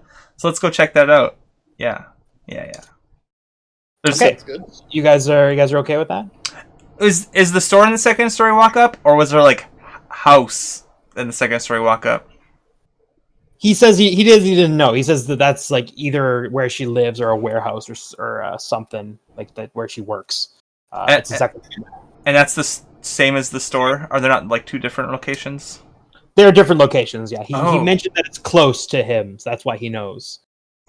He's like I said, it's Porcupine Alley. It's a little nubby. He has a store. Yeah, he has the store. Yeah. Yeah. She's gotten some materials from him in the past. I like that. No, I prefer that I'm like confused and I go to his house. Terrorize him a little more. Yeah, no, he gave you directions from his like shop to her thing. He said, my shop is on the corner of 10th Street and Porcupine Alley, and he says just go head down the alley a little ways, and it's above a particular. He actually mentions that it's above a particular establishment, Viashino curry place called the Flaming Steak, and so if you head up past there, there's like a little a walk up that goes to her something. He doesn't know. He's never been in. He doesn't know anything about her. Please don't ask any more questions. Let's go that direction. Okay. Friends. All right. So yeah, by Okay. following the directions, you find the flaming stake. It's closed. But yeah, near the back door, there's a small rickety wooden staircase that heads up, and at the top of the staircase is a padlocked iron door that looks a little too secure. Hmm.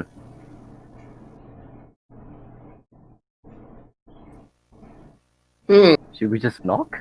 Anybody? What? I like look at you and I'm like, yeah, nodding yes, while my trunk is already knocking lightly. Thunk, thunk, thunk. We don't want to break in. Is Do we? anything? No, we don't want to break in. Anyone Let's knock. answer? No answer. Just as I thought. She isn't home. Perhaps if we camp out on her step. And I like getting like a little mat to like sit on out of my bag. Wait, stop. It's worth pointing out that like there is like no like place to sit. You have to like sit on the steps. Like Yeah. this is Or clearly very dangerous, and like there's no little like as soon as you open the door, you have to take a step down immediately. Like there's no spot to like stand. You're all like stood on a staircase. Is this like a catwalk or is this like a step that leads down? It's just a staircase, like a normal staircase. It runs along the side of the restaurant, basically. Okay, I'm just gonna go sit down on the stairs. Like like I'm like looks like she's not home. We should wait. And then I go like down the steps and start like setting up like a spot to sit down.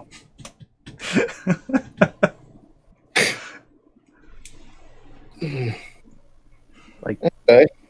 I look him sitting down. I'm like, that does look comfortable though. I'm gonna sit. I don't want to break laws just yet. We're here for questioning. We're not here to break anything.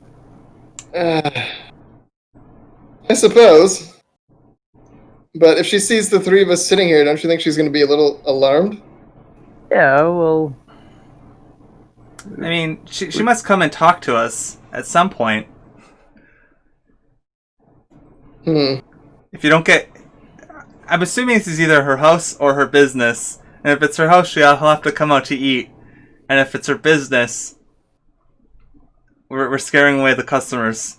And I just sat down. And this is like that's my final say is like I sit down. I'll let them do whatever, and if they happen to open the door, I'll come. But I'm doing nothing else. Fair enough. Okay. What about the rest of you? Are you gonna wait at the door and see if somebody opens, or? I guess so. Okay. but do you know how to break in that house? I look to Andrew's character. What's that? Wait. So, do you want to break into that house? Because I really don't want to. I mean, I think we should, but at the same time, I don't know how.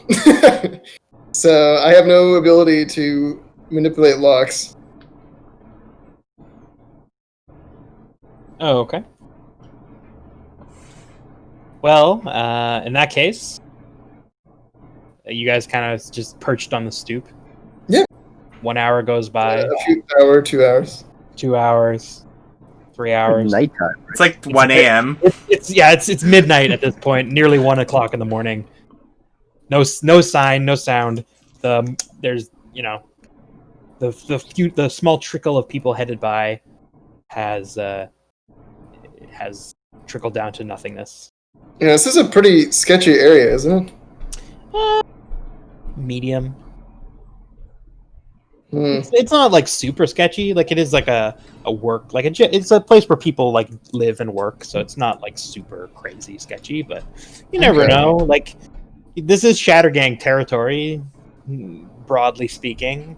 Yeah. So no guarantees, but it's about midnight. You've heard and seen nothing. The traffic on the street has almost completely ceased.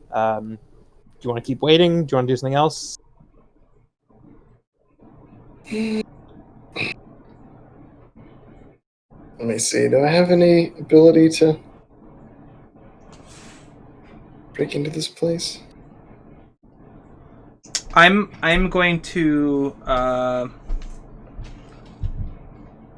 I decided that I will cast Unseen Servant to just continually knock on the door while we wait down here Okay. for an hour. All right. So it's just a little bit past midnight. And you cast. You cast Unseen Servant. So there's a rather loud knocking on the door, and all of a sudden you hear like a little like squeal and a small like pop from inside. A what? A wheel? Like a squeal, like someone's like, and then like a pop sound. Okay. Is there a window? Nothing. And no, there are no windows. No window? At least not that you can see on this wall. But yeah, I just say, like hello?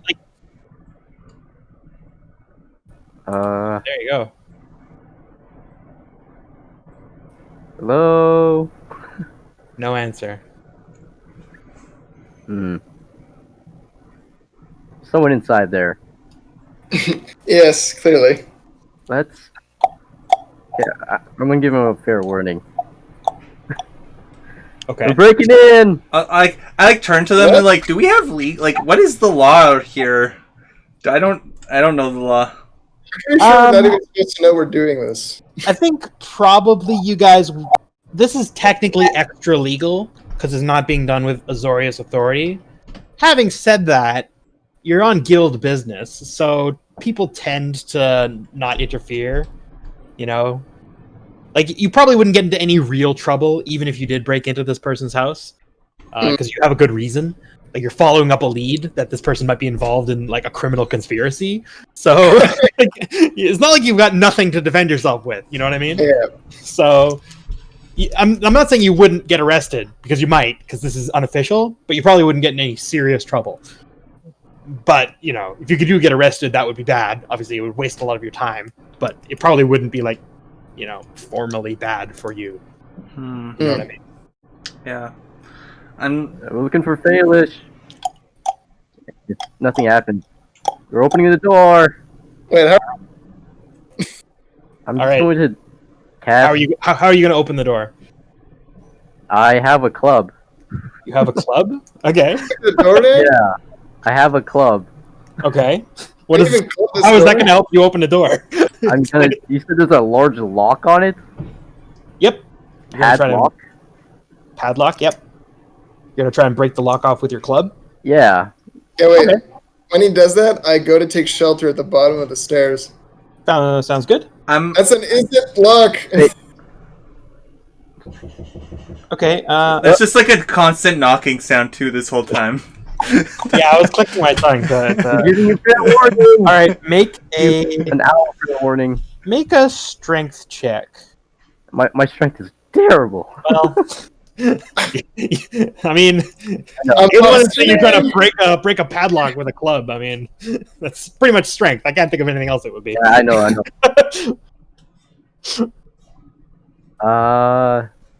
Strength. Not bad. I rolled a 16. So you take a whack at the padlock and like you hear like a crunching metal sound.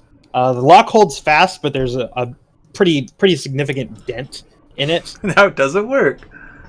Oh, if there's someone inside, they're locked inside. You think so? Well, how do you lock a cloud lock from the outside? Yeah, that's what I was wondering. Wait a minute, what the hell? This comes to mind as like I'm sitting there because you're like I've been sitting here for like an hour, like no, multiple hours at this point, and I'm like, oh my god, what a fool! But I guess I didn't know there was anyone inside. We're just waiting for them to come here, maybe. And then I'm like, And this is like when the knocking stops because I stand up, and then I start going up the stairs, and I'm gonna go open the door, I think, or try to open it, maybe. Okay. I don't know. And then while I'm doing that, my unseen servant's like folding and like shaking out that like cloth that I was sitting on. Okay, sure, sounds good. How are you going to try and open the door? I don't know if I can. I'm gonna see. Is the padlock still functioning? It's still functioning, although it looks damaged. Okay, I think I'm gonna try to attempt to criminal it up and open the lock. Okay. I'll let up. Yeah. You're going to pick it. I guess you don't really pick a padlock. I guess you just try to like listen to it and then open No, it. it's not like a combination. Oh, lock. I was mentioning it's got a combination. key. Oh yeah, I guess I'll pick it.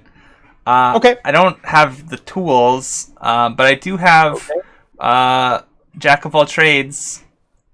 Okay. What does it do? Lets me be half proficient with it. Okay. You'll have disadvantage because you don't have thieves' tools. At least So I don't you're have pieces. I don't actually have. Do you guys like do gear before I got here? I don't even know what I have. Oh, I should have mentioned it to you when you were making your character. I don't know if I did. Oh, is it just the standard stuff? Oh, sorry. That's right. I was supposed to give you guys your guild stuff, and I just never did that. I was supposed to do that at the start of the session. That's why. It's okay. I don't think you have thieves' tools anyway, but let me just double check and make sure you guys have what you need. Like I You just have the gear from being an agent. Of Yeah, you should. Hold on. So the Golgari. You should have a poisoner's kit. A pet beetle or spider, a set of common clothes, and a belt pouch with 10 gold of coins worth of coins. This is and you can have it, I guess, in addition to your other stuff that you would get from your class. The Simic gets. It's not usually not. Yeah, you just get. You get a vial of. You get various basically vials of like. Sorry, Andrew. You get basically like a bunch of vials and flasks of a variety of strange chemicals and I wrote it down already. slime and oh, you have all that stuff. Yeah. So if you can think of a way to use any of that weird ass stuff, That's fair. be my guest. I'm willing to listen. Yeah. But for you, Sean, you should also have, in addition to your your class stuff, you should have a. Oh yeah, I chose to have a bongos instead of a loot. Is that fine? Yeah, that's fine. I don't care. You can have whatever. What do you get? Probably like bongos, a dagger, You get you get like literally nothing. You get a healer's kit. if you healer's want it. kit. Yeah. You get just and, And you get 5 gold instead of 10 to start with. 5 gold. It's sometimes useful to have, but you don't actually. Yeah, it was easier. Okay, so you'd be making a dexterity check with disadvantage. Okay, I get +1 on this check. Yep. Roll it. There you go. So 17. All right, so you it's funny. You managed to pick the lock. Unfortunately, the lock has been like smashed together. So you've made the lock release, but the padlock itself has been broken and thus does not open. Shit. So, There. you would have unlocked it. It is unlocked now, but it's now been damaged so badly that it will not open. I have picked the lock. Break more easily now? I like think about it, and I'm like, maybe try the club again. Do it again. And All right, you this time, whoever decides to club it will make it with advantage.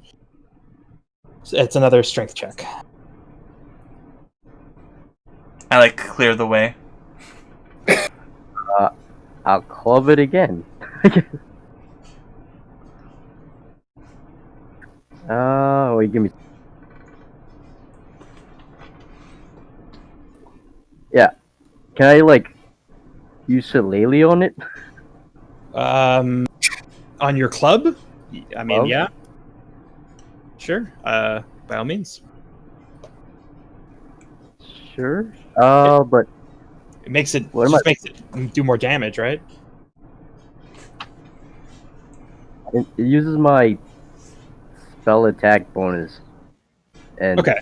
For with checks, I would say it won't really matter because you're Okay. not attacking. And you're not really. I'm not worrying about like damage. I'm just doing like a check. Okay. So I wouldn't want it. Wouldn't worry about it. 5. Yeah. Okay. I'll say a 5 is enough. The abused lock with its lock, like you managed to like really just smash it wide open. The door like kind of just swings open towards you, and you hilariously you realize that there's a spiral staircase going directly down on the inside of the door. Interesting.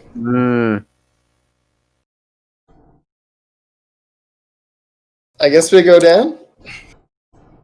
Is it dark in here? There is like a little above the like on the far wall there's like a little like whatchamacallit, ever burning torch basically. If you remove the torch, does it go out? Yes. Does you put it back Generally- in? Does it go back? Is it light up again? Yep. Oh, Yeah, that's so it's cool. It's been magically enchanted to remain a light only when in its proper place. Okay, nice. Is it technology for you? Do I? Anyway, yeah. So it's a spiral staircase going like straight, like spiraling straight down. I guess let's go investigate what the heck that scream was. Okay. At the bottom of the staircase is a door, tinged green, made of copper. There is a peephole in the center of this door. I look through the peephole. You can't. It's it's for people to look out, not in. I squint. As you might, you cannot squint through the peephole. Foiled again. Well, you made our presence known. I knock on the door again. No answer. Open the door? Selves in or be locked in. This door is locked. From the inside or outside? This one has like a regular lock. Ah. Okay. We're here to save you if you're trapped. I look to the locks down again, and I'm like, "Can you do it twice?" I like smile. I was like, I could try.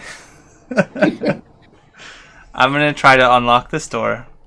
All right, make a dexterity check. All right. Is that does my like? Thing... Oh yeah, you'll have disadvantage because again, you don't have thieves' tools. You're trying to pick a lock without thieves' tools. Check all trades. Okay, so I can just do it. Okay, cool. Yep. So you just get half your proficiency bonus rounded down. Yay! An 8. Nope. It's just really not happening. And you're feeling funny, actually. Now that you mention, all of you are kind of feeling funny. You're feeling very tired all of a sudden, and you just kind of want to lie down and take a quick nap, right now. You just you've been up late, and it's just so late, and you all fall asleep. Wait. Before I fall asleep, I'm my unsea servant puts my folded up little thing in my bag because that was the last thing I was like thinking of. Hold on, let me just make sure that this is. You seem to have fallen victim to a magical trap. Wait. Do we get advantage? I succumb. As an elf. Hold on, let me just double check. I succumb immediately. Yeah, no, the way that the spell works, it's based off of your hit points. So what is all of your hit points collectively? 15. 19. I rolled 7 on my health roll. Oh, do I have like the medium, like the lowest hit points? I'm like the squishiest character. That's funny.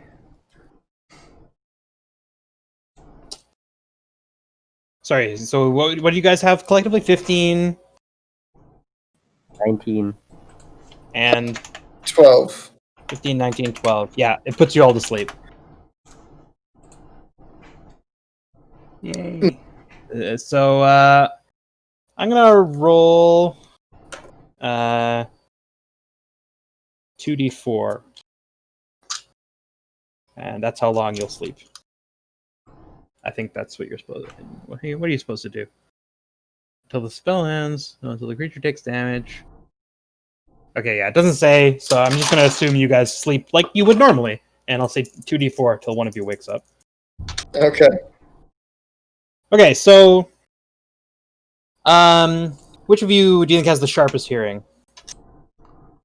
Like, acid. Probably not me. I guess I'll probably say the Loxodon because he's got like, huge ass ears. So you, Those aren't for hearing. Those are for dissipating body temperature. Oh, they're also for hearing. yeah. Anyway, low noises. okay, you hear the low rumble of a big industrial machine starting up, and it wakes you. Yay! I wake up. Hello. All right, three of you are slumped together. The three of you are slumped in front of the door. You are all very sleepy still. The other two have not awoken yet. It's just you that's woken up, and you're all kind of like just collapsed at the bottom of the staircase. I'm gonna trumpet with my horn. Okay, that probably wakes everyone up. Oh my gosh. As I fly into a rage, because how dare they make me sleep when I am not sleepy, even though I might have slept outside just a moment before, and now I'm None going of you have any idea what time it is or what's happening. I'm gonna try to open the door with force. Okay, make a strength check. Yay! Do I have advantage on this strength check? Is that how that works? Oh, No, I don't think so. Yeah, I guess it's No. technically Oh, not advantage. Just does my jack of all trades apply? I guess it's not a skill check. I don't know how it works for just like Okay. bald checks. I think. Yeah, no, this is an ability check. It doesn't matter, right? You're using. I don't know. Let me just check. Does Jack of all trades apply to? Yep. So like, I think it. You +1? Yeah, it's basically anything that you're using one of your skills to roll. Okay. So like any of the strength, dexterity, anything that you're using that for, you can give yourself. Yay! +1. So 21. All right. So you bust open the door. Yeah. And I'm like, you've made me fall asleep. I am mad. All right. So the flickering glow of lanterns reveals a haphazard room, 30 feet long and 20 feet wide, packed with equipment, tools, and materials. Boxes and small crates are stuffed under tables that overflow with flasks. A workbench is piled high with tools. There is a small living area with a bed and a large iron stove in the back of the room. However, there's like noticeable signs that someone has, the dust that has settled on much of the surfaces is not on most of the workbenches, and you can see on the walls a variety of mounts and pegs and things that have had things hastily removed from them.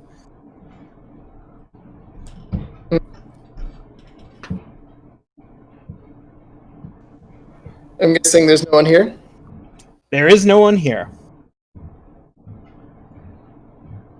Well, I guess we can look through it. But This is my home now.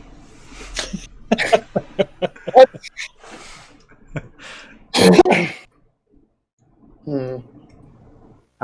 There's no other way out of here? Only the way we came through? There's no obvious exit other than the one you came through. Interesting. Okay. They left Uh, over sleeping bodies. I'll look around for an exit. Because we heard someone was. I couldn't find anyone right now. So. Make a perception check.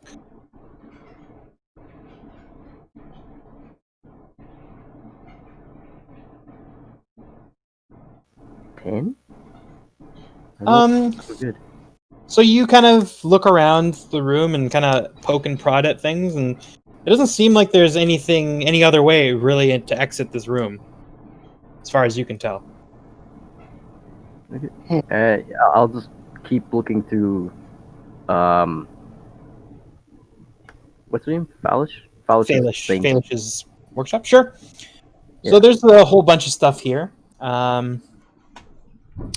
There is a vial on the table, which is acid. A set of alchemists, like just general alchemy supplies. A set of tinker's tools. A set of thieves' tools. You do notice underneath one of the tables, there's like a semi-hidden shelf underneath one of the tables that has a strong box in it. The lock has been opened and it is empty. You said there's a set of thieves' tools? Yep. That's just gonna go right into my bag. Okay. We're even. They made us fall asleep. I take their tools. This is the way. Okay. I'm gonna go walk around and try to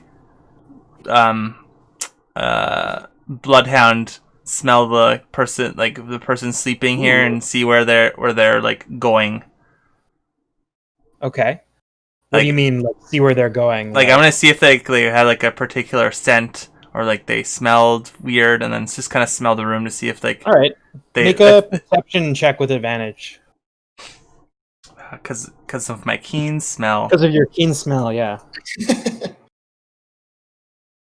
Plus I get a +1 because it's apparently bards are great. Nice. So you can tell that there's been a lot of activity here fairly recently.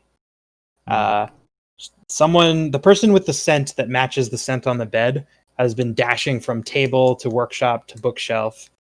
From this bookshelf, like this on the back wall, back and forth to the workshop, to the work tables, and to various points throughout the room where there are hanging things. And as you examine the bookshelf more closely, you notice a little hidden mechanism that Steed missed in his cursory examination of the bookshelf. And when you trip it with your investigating trunk, it's just kind of like opens away from the wall.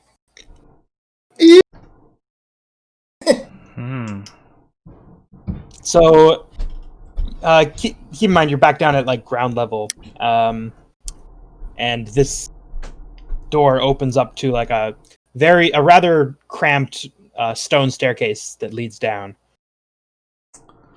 Ooh, even further down. You keep going down. Interesting. I like. Yeah, it's dark down there. Okay. I'm gonna cast light on my staff. Mm-hmm. And then I'm gonna swipe the alchemy tools and the acid. Sure. You have alchemist tools and a vial of acid. Yeah.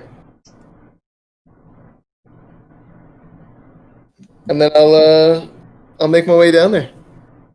Okay. So it becomes fairly obvious fairly quickly that this door leads to a little hidden nook of the sewers. As you emerge into the sewers, it stinks. Smells like home. Yeah, I was gonna say. And is probably feeling more at home than she has been.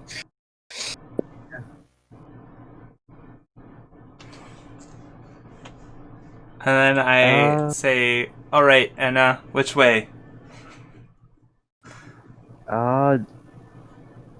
Do I know this part of the area? I mean, not really. Like, you don't know every sewer in Ravnica, but you know, like, the general, like, you know them the way that a normal person would know roads, right? Okay. So, you know, like, you know, like, generally where the sewers go. You know, generally they run a certain, like, the water in them flows to the east or the southeast, except for an area. Actually, this one probably flows to the west in this area towards Zonot. Can't think of the name. Oh yeah, I guess you guys aren't in this pub anymore. I should probably have moved you. Here we go. You are now in the sewers. Congratulations. But the water in here generally will flow towards Zonot 7, or down back towards your neck of the woods in the Undercity in Precinct 6. So. Yeah. Is there any like footsteps or anything on the Yeah, ground? because this person was in a hurry. One of you make a perception check. Wait, is that what I want to make you do? No, probably not perception. Hold on, let me just think of maybe a better check. For tracking, it's Yeah, it would be yes, I think survival. Survival would be better. yeah. I'll try tracking like footsteps, or maybe she hit like her area of the wall, Yeah, sure. and I could go off from that. Yeah, by all means, make a survival check. Yeah, my rolls. All right, so you do find some tracks that were clearly made by someone with like a big brass boots. They're like she's kind of like splattering the mud out of the way as she goes. So you follow them. She's moving, not like she's not running. Like the pace is just a brisk walk. And yeah. I'll say all of a sudden you follow the tracks for a couple hours, and they all of a sudden turn left into a darker segment of the tunnels, which isn't as well lit. Generally, the sewers, by the way, are lit in the same manner as they're ever burning torches stuck in the walls, and if they're removed, they go out. But like I said, a little bit of ingenuity. But this one either has had theirs removed or otherwise is non-functional.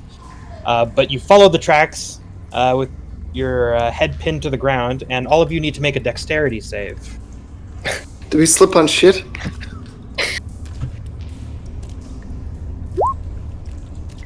Beautiful. I just eat shit. I am great at roleplay games. Good. Okay. A gray ooze falls from the ceiling, smashing on top of you. And we are going to have a wee bit of combat, if that's all right with you. Not me though, right? Yes, you. You just don't. You just don't take damage. I rolled the 18 because I have the +1 on everything apparently. I'm gonna say you just deftly sidestep the. Okay. All right. So hold on. Let me just get a token here. Boop boop. It is me, Stampov. Yeah. So I'll say this is you guys, and boop. There's an ooze. Ah, he's scary. He's big. And so you guys are, I'll say, closer, and Stampov managed to step back. Okay. And we'll just go like there. All right, everyone roll initiative. Okay. The initiative. Can I just roll? Oh yeah, I can roll. Oh, whoops.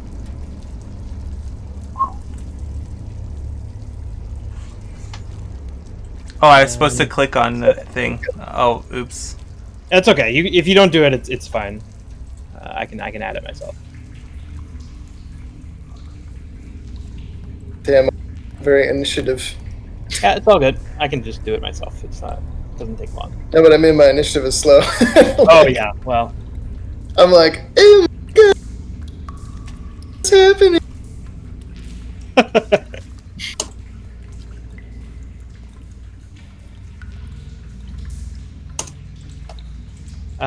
Oh, sorry. Can you guys hold on? I probably haven't given you permissions to. Oh, language proficiency. That's helpful. Oops. I speak with the ooze.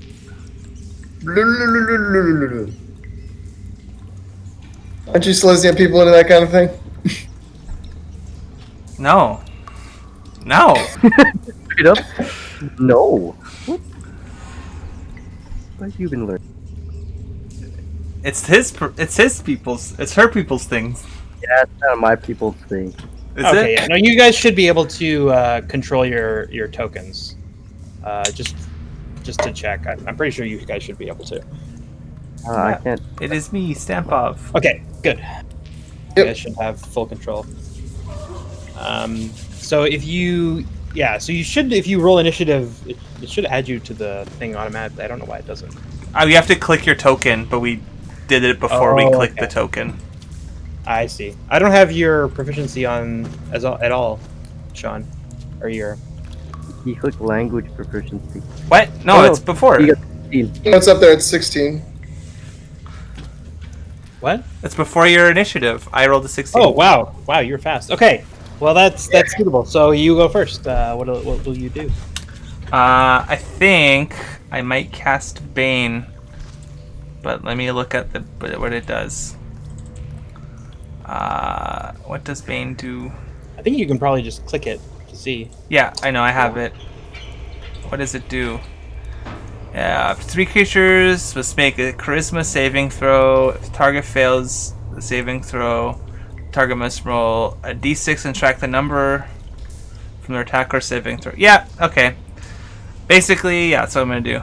It's terrible at things now. Huzzah! Okay. Maybe. I will make a charisma save. 15. Very charismatic. I was not prepared by this charm of this ooze. He undulates so sensuously. It catches you off guard. Whoa. Oh yeah, he was pretending to be the ceiling. That's why. Actually, it's light now. It wasn't before because he was covering up the torches on the wall brackets. It's like, So are you talking to me? It's like, I'm taken aback by this ooze. Also, what is my, I guess, how do we do spell things again? DCs? Oh yeah. Spell save DC is 12, so they definitely saves. You should, it should say your spell save DC on your character sheet if you've inputted all of your. Why can't I put? I need to add a turn to this guy. Hold on a second. Sorry, guys. He's gonna go. He's going before Steed. I'm just gonna rule that surprise is dumb in this game, but I'm just gonna say because there's not like an actual surprise round, but that's fine. I'm gonna have him. What's he gonna do? Yeah, he's just going to smack you, Andrew, with his. He's gonna and flail at you with his. Oh, okay, yeah. Sorry. I cast a spell. I think it must make a throw whenever. Let me look at Bane. Bane. Yeah, must make charisma saves.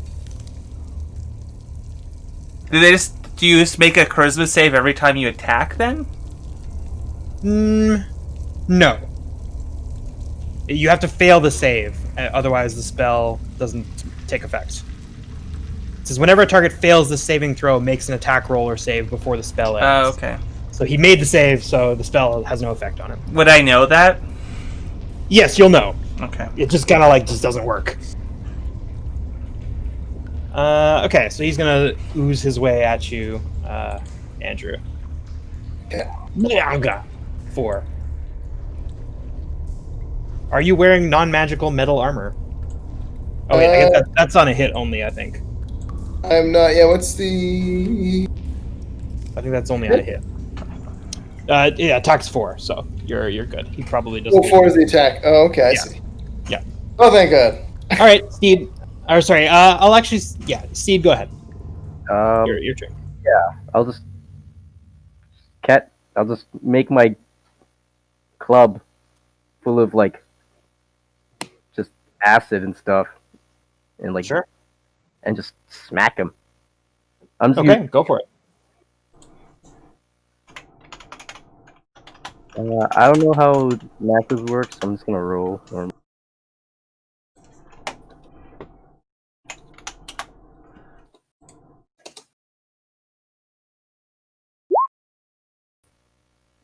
11.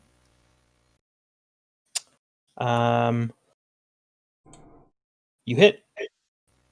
Really? Nice. Yeah, he's not hard to hit. He's like all.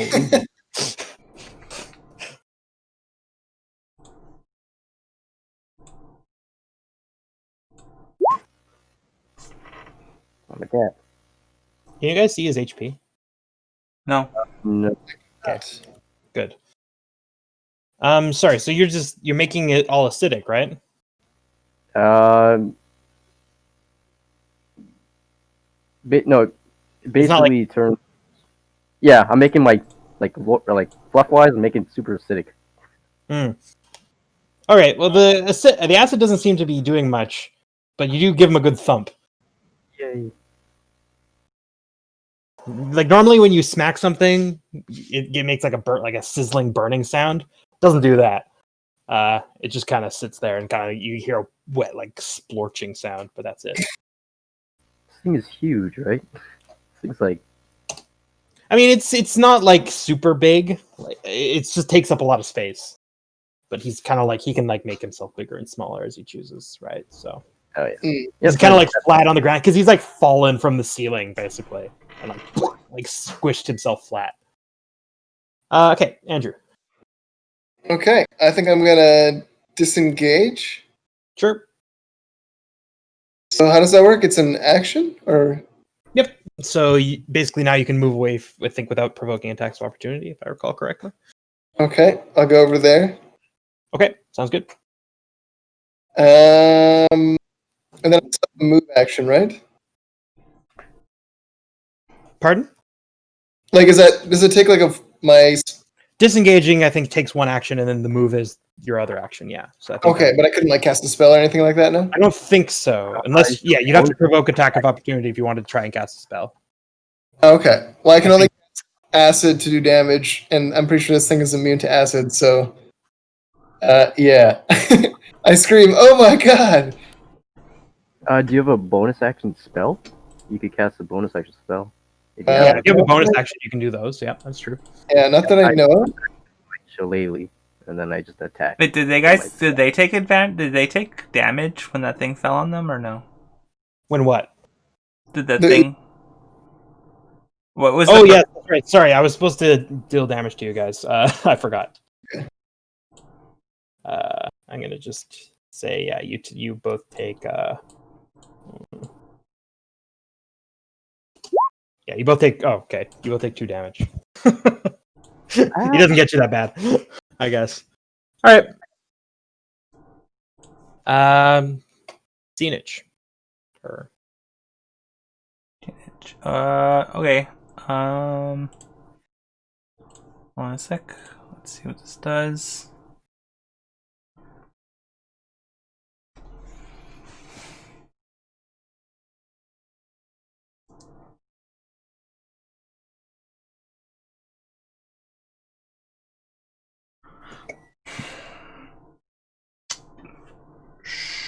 Sure. Can you cast a concentration spell and a bonus action spell in the same turn, or only one spell per round?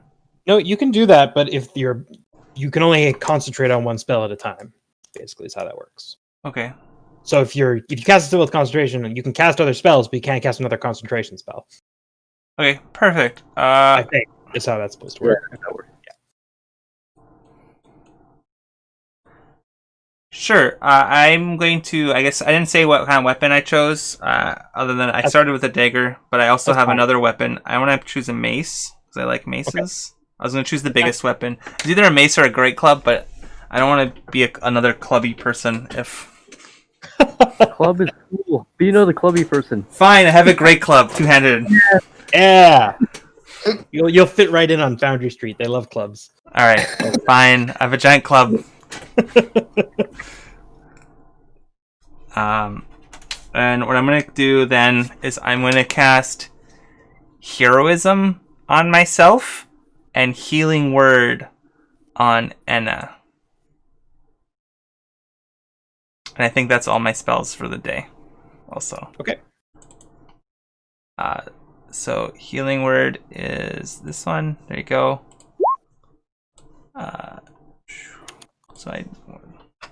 Go ahead and roll healing. Oh no, my slashes are. There we go. There we go. Plus my ability scale casting modifier, so that is 4. Is that right? No, 2. 2 plus 2, so 6. I use heal max, and I'm going to gain 2 temporary hit points. I believe is what heroism does. Oh, okay. And then I gain at the start of every of my turns. I'm going to gain spells. Okay, sounds good. And I'm gonna engage, like step up also to engage it. Okay, sounds good.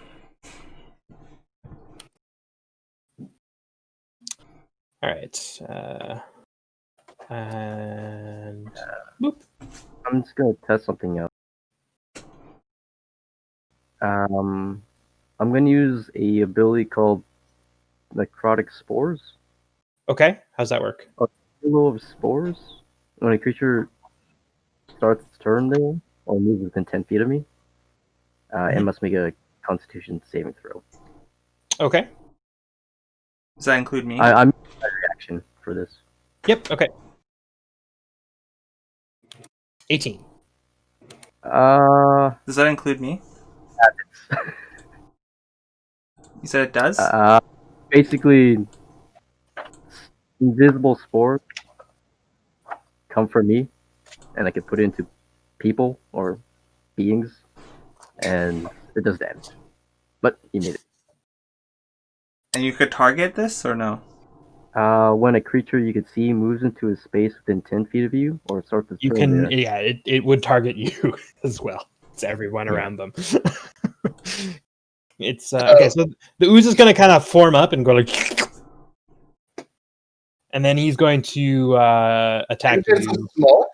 Sorry, It just like smushed itself together.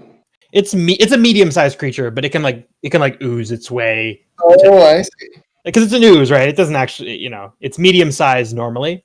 Okay. But I think it's very oozy to make them go and spread. They can flatten themselves. Yeah, it's like a pancake. Yeah, exactly. Like he's only like a foot high when he's like this, and he's kind of like whipping at your feet, and then he can kind of slurp himself up so that he's 4-ish feet tall, and he's just like a pile of goop. Okay, that's cool. I don't know. I think oozes should be oozy. You know what I mean? Anyway, he's gonna attack you, Steed. Okay. Sean, you don't need to make that con. You make it at the start of your turn, Sean. Okay. But it's okay. We'll say you make the save. To that creature. I think I could target it. Oh, let me see. Page 28 on. Yeah. I think I can only choose one creature with Halo spores. When a creature you can see moves into a space within 10 feet of you or starts its turn there, you can use your reaction to deal 1d4 to. Okay, yes, that makes sense. So yeah, You can choose. So you're like kind of sending them towards him at the start of his turn. Okay, Okay. fair enough. But he made the save, so you won't have to make the save, Sean. Yep. Got it. Okay. It's gonna attack. Steve. And, Boop. oh, you got 14. oozed.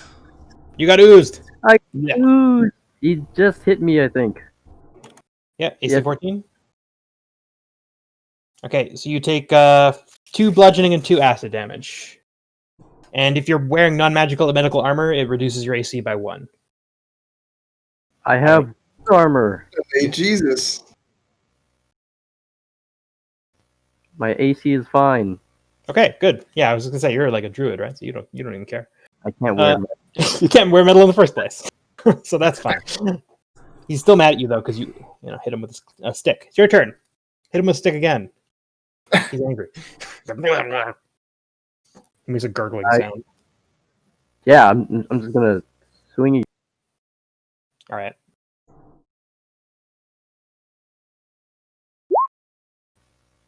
Uh, 14. Hit.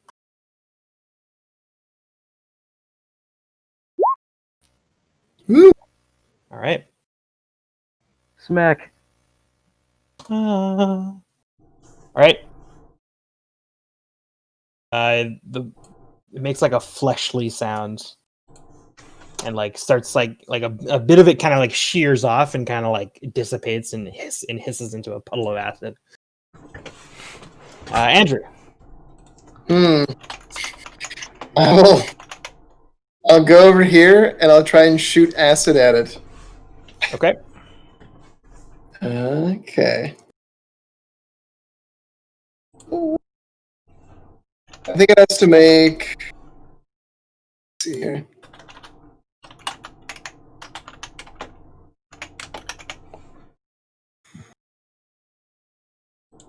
Is it a dex saving throw? Yeah, let's make a dex saving throw. Yep. Against 13. Okay. 7.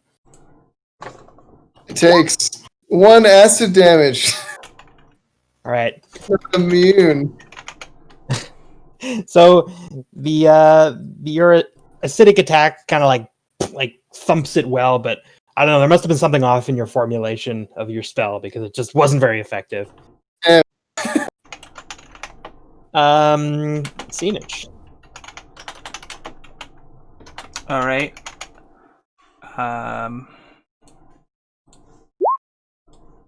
There you go. Great. So 5. So the ooze is actually kind of like somewhat reduced in size after Steed's attack, or after yes.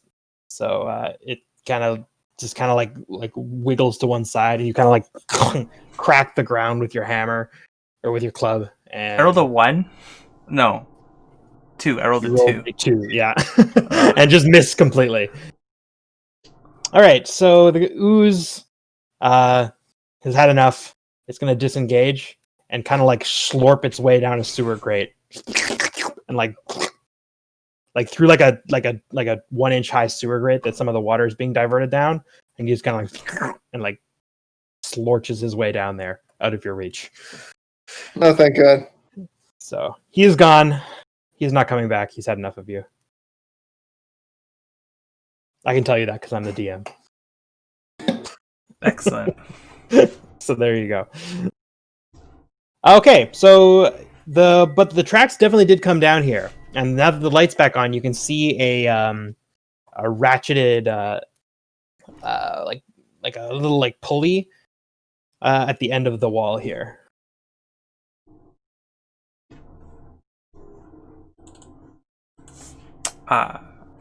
Pulley. Like a pulley? It's like a little it looks like a little mechanical device with like a wire running up to the surface.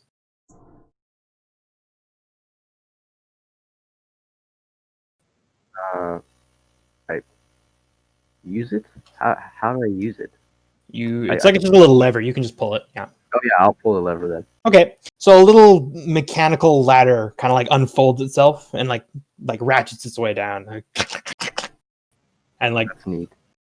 just sits like right here. So there's a little ladder right there.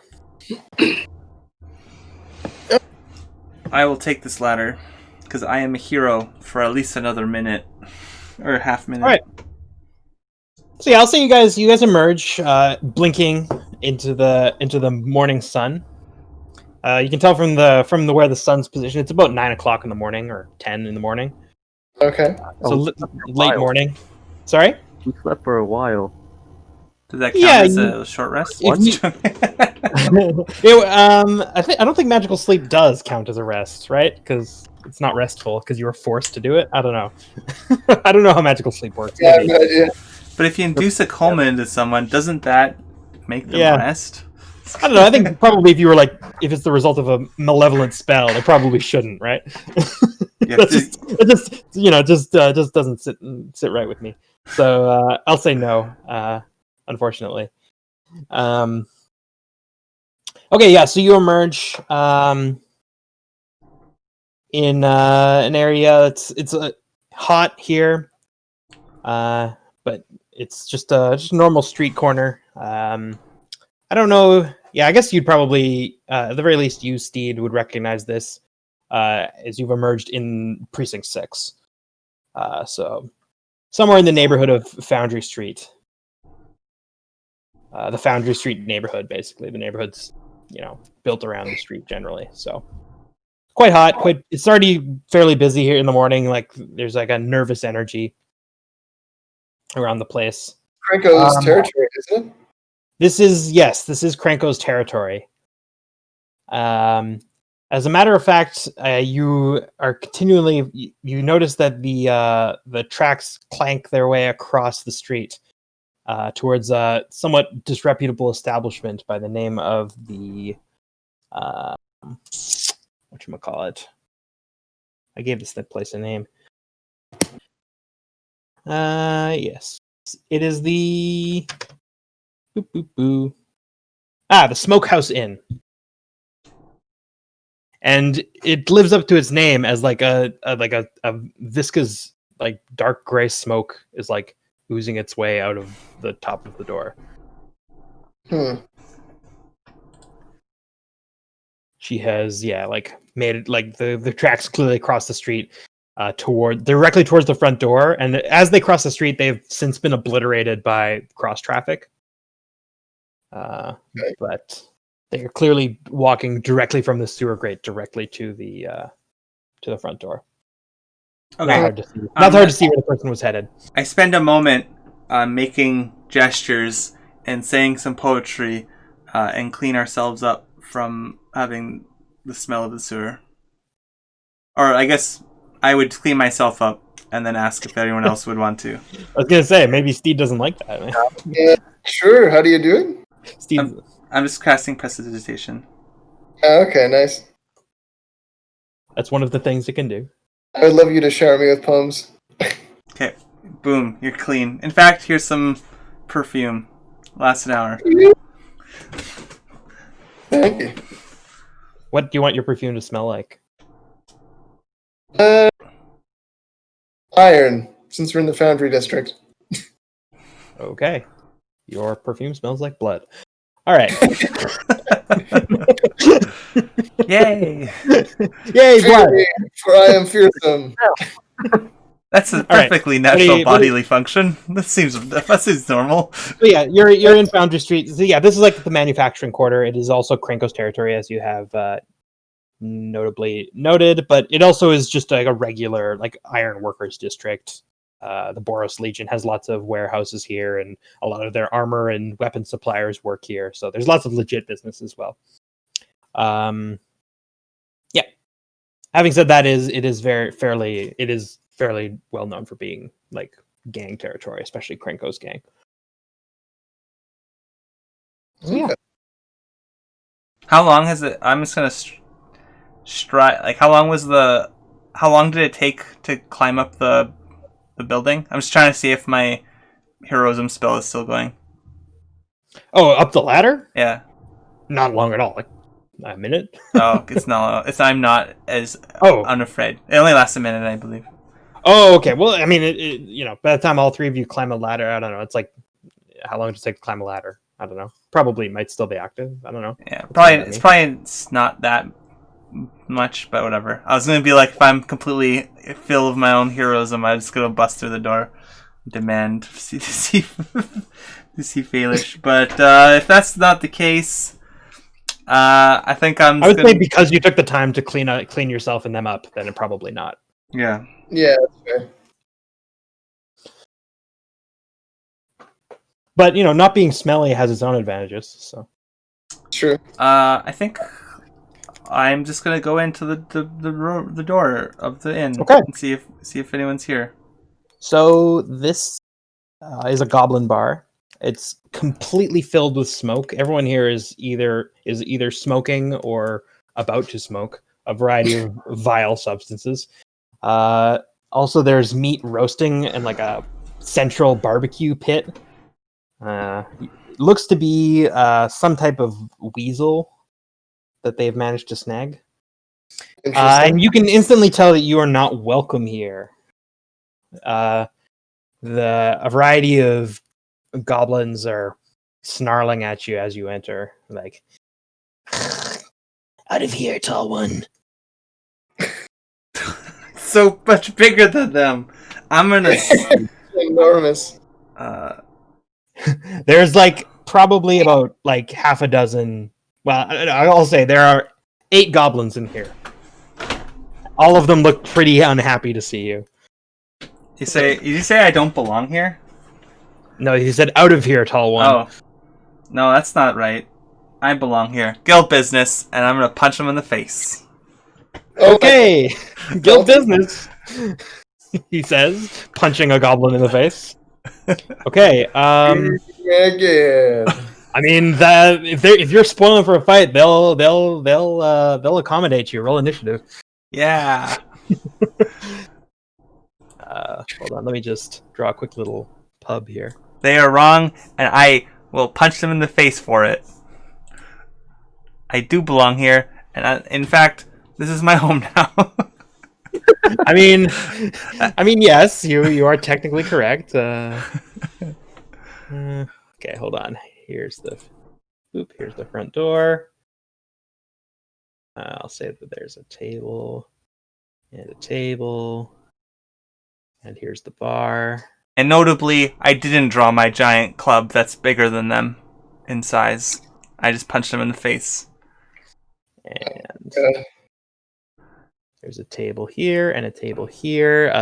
This is another door back here, and there's a big, like, the big fire is over here. It's kind of like, it's not open. There's like a little like chimney type structure that's kind of halfway over top of it, but it's quite open so that people can like just stick, like they can like roast things themselves. So I'll say there were 8 goblins in here. So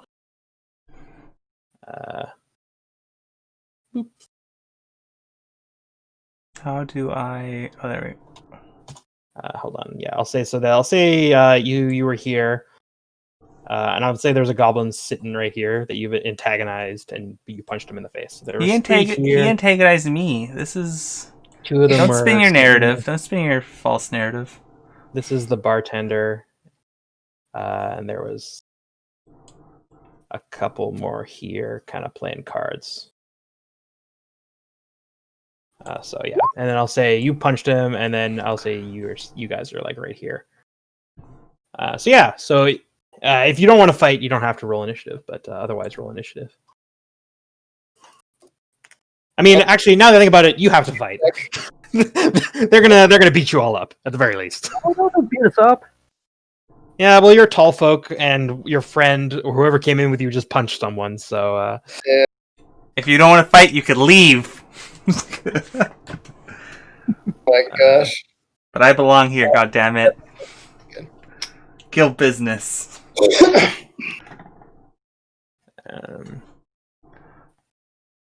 You are wrong. I belong here, and that's I punched him in the face. okay, I'm trying to win them over with my fighting nature. Okay, I'm trying. yeah, that'll work. Goblin respects a punch in the nose. I don't. Okay. So Do I get to roll a punch before the yeah, fight? yeah. By all means, make a free attack roll against. There you go. It's a 5. Okay, so He dodged me. he just like kind of ducks underneath your big swing. You Wow. kind of clip. I was like you clip him, but but because like otherwise, but you don't actually. Otherwise, he make would just it. laugh at me. Yeah, exactly. It's less of a punch and more He's of a push. Ow! How dare you? He says in his goblin-y voice. Hold on. So let me just. Boop. Wait, that's wrong. There it is. So you had a 1, so that's not very good. And then I'm not going to add all of these guys to the initiative tracker because that's way too much work. But I will. Oh, that's why I couldn't touch anything because I wasn't on the right. No, I don't want to turn on Fogelbore. Thank you very much. Steed had a 9. And Andrew had a 7. Okay, got it.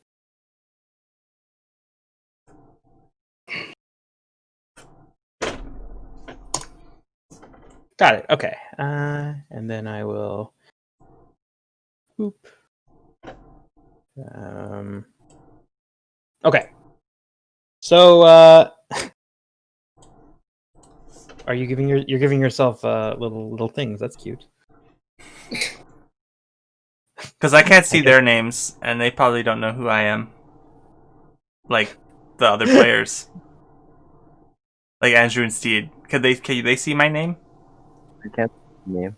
Yeah. So I'm green and sort of off-white colored. Oh wait, they can't see your name? No, I think you have to. I don't know why. Oh, I think I thought that I could. Hold on, let me just make that undo. Also, can you switch my name to my character's name too?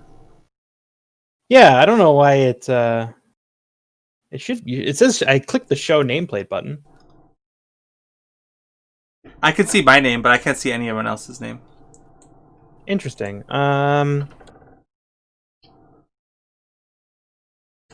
That's fine. We'll Yeah. Sorry about that. Okay. Yeah, it's not important. You're right. Okay, so I'm gonna have these goblins at the table all act. This one's going to draw his dagger and try and stab you with it, Sean. How dare he draw his dagger and try to stab me with it? He's gonna. It's a 14. He got me. Okay. As take he gets stabbed. 5 piercing damage. I'm stabbed. God. How dare he stab me? All right. This guy's gonna pop up, and he's also gonna try to stab you. I'm gonna. I am shanked. Oh my god. This is- 24. I feel like I'm just gonna fall to the ground holding my wounds soon. And then this guy's gonna walk over and he's gonna stab you. Yay! Yay! 6. He missed. He missed entirely. He thinks he's good. All right, Anna, it's your move. Oh my god! We're here to fight. I'm using my turn to speak. We're here. We're just looking for some woman.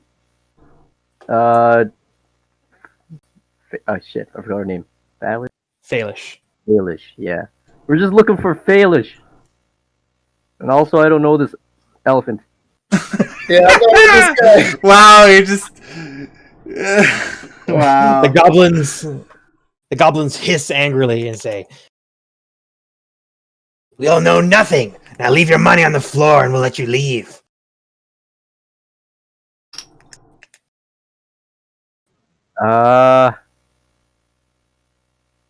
Sure. Drop like.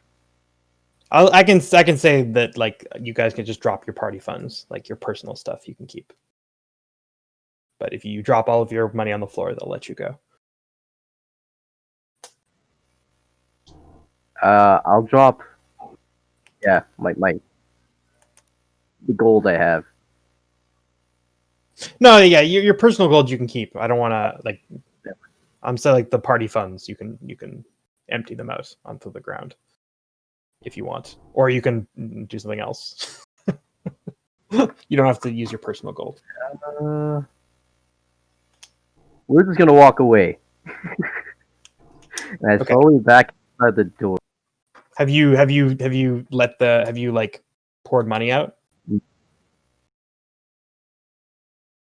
Hello? Yeah, no. Yeah. No, you're just leaving? You're not driving the money? You're I'm gonna not leave dropping the money. character? Sorry, what? Sean, Steve, I didn't hear you. You know what? I don't want to die. Sure, I'll drop the money and Okay. walk out the door. All right. Are you guys going to stop him from doing that in any way, shape, or form? No. No. I think Okay. I'm fine with running, but like the thing is if we don't All right. So you so like Sean's you dead. hastily empty the wallet that what's his face that Nash said gave you that was full of your what you were supposed to spend on finding on expenses. You hastily dump it on the floor, and the goblins kind of like greedily gather around and start picking them up. What they still have their daggers drawn and are looking at you menacingly, but they are like greedily stuffing the coins into their pockets. Yeah. Leave, tall ones. And this is when I speak up and say, no, I will not leave. But Okay, I'm out of here. I will play you a song as sorry for the attack as I like hold my side because I'm like bleeding. I'm gonna convince them that they need some live music. Okay, I guess make a persuasion check. They're not very happy with you. They've just extorted you, and they kind of want you to leave before you like know too much about them. So I'm gonna say that you're gonna have to make that with disadvantage. Hey, that's fine. They'd be happier if you left and never bothered them again. But they like live music. They're willing to listen to you. Let's put it that way. But Live disadvantage will be necessary. music. Come on. An 11. Yeah, the goblins actually are just hissing at you now. Ah. Like they're making like really scary hissing Oh, sounds. that's too They have their scary. daggers That's drawn. too scary for me. All right. But I don't want to go. I'm just gonna like stand outside playing bongos. Okay, you can stand outside the front door. They won't bother you. I want to them to invite me in with my great performance. Okay. All right. Can we take a short rest outside this door? Um, They won't hit us, right? We're just loitering. I mean, I'm not gonna tell you what they're gonna do, but I know. I would like a short rest. Fine, let's go find a short rest somewhere. I look at Sean's character and I'm like, what the fuck was that? okay. You want to find somewhere to rest? Okay. You can you can like make your way. Like I said, Anna knows this neighborhood decently well, so she's able to find a spot like a less antagonistic bar that's more widely traveled by Boros and Azorius functionaries. So they're able. You can rest there and recuperate. While we're resting, sorry guys, I panicked. I didn't know what to do. Drop the money. It's fine. We don't care about money. We don't need money. I mean, you kind of had to. You do have no money now, unless you want to dip into your personal money. It's not Yeah. what he said, it's how he said it. I don't think I don't think punching him was the correct response. That's always the correct response in situations like this. If you back down, the dog will bite you. I mean, didn't we back down when we gave them the money and walked out of there?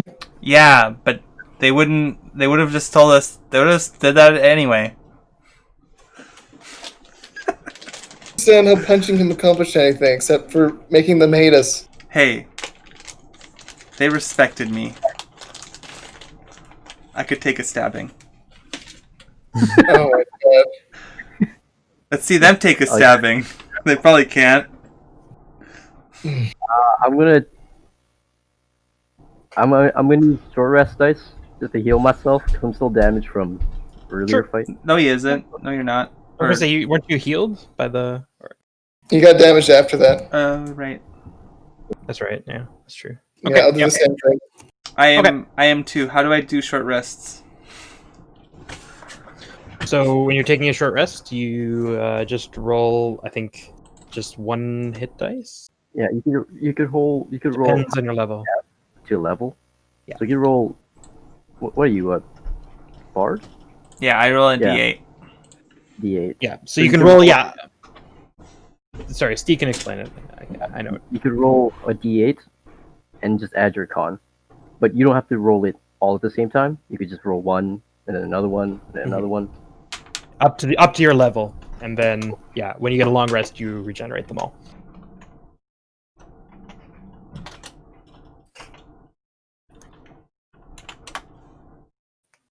Okay.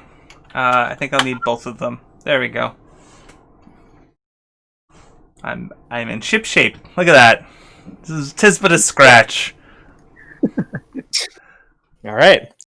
So I'll say it's about 11 o'clock. It's like late morning at this point.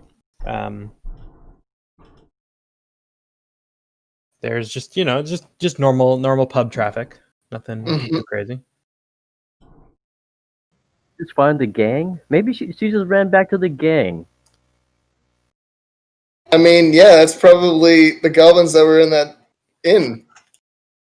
Maybe she's passing through that inn. I'm pretty sure she's connected to the gang. But maybe we could just go the back way. I don't know. I've never went into a goblin bar before. Into the what is it? Smokehouse Inn? You mean like stake it out or? No, maybe there's another way in. Oh, okay, yeah, maybe. Are you sure that's the gang? Well, I think the gang is more than 10 people, but I wouldn't be surprised if they're connected. I'm like rubbing like this, like the wound that's beginning to like heal. It's like they seem pretty gang-like to me. Yeah, they did shank him and then take all our money. Which is why we must go back there. I think. They did shank him and take all his money. They did do that.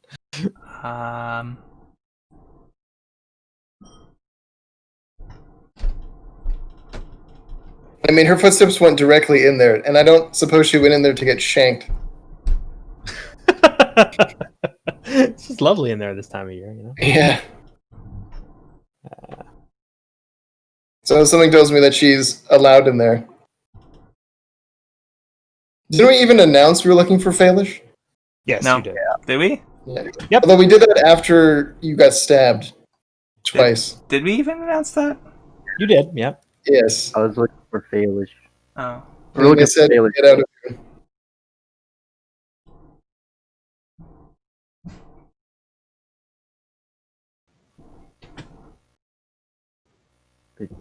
Okay. Oh, I But- could but- wait. I already did it. I could have used the Song of Rest, and I could heal everyone. 1d6, or an extra 1d6. I'm gonna do it anyway. There you go. Just because I could use it. If I don't use it, even when it's unnecessary, here you all going one extra hit point. I feel even more rested. I play a bongo song. My character's still so mad at your character.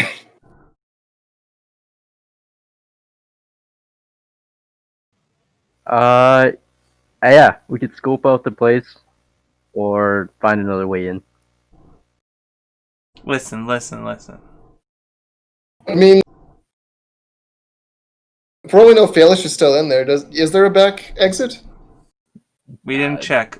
I was gonna say you don't know that information. How about Anna goes and checks, and we sit here at this bar. and I play bongos for these people. I don't think Look, bongos are. look. This is how this works. We go, we make a scene, then they come find us later to question us why we're looking for them. That's basically how this works. And what guild business? See?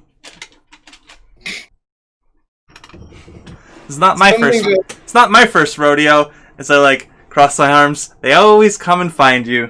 It's like they know where to look, and they're like, I'm like the tallest person in this room.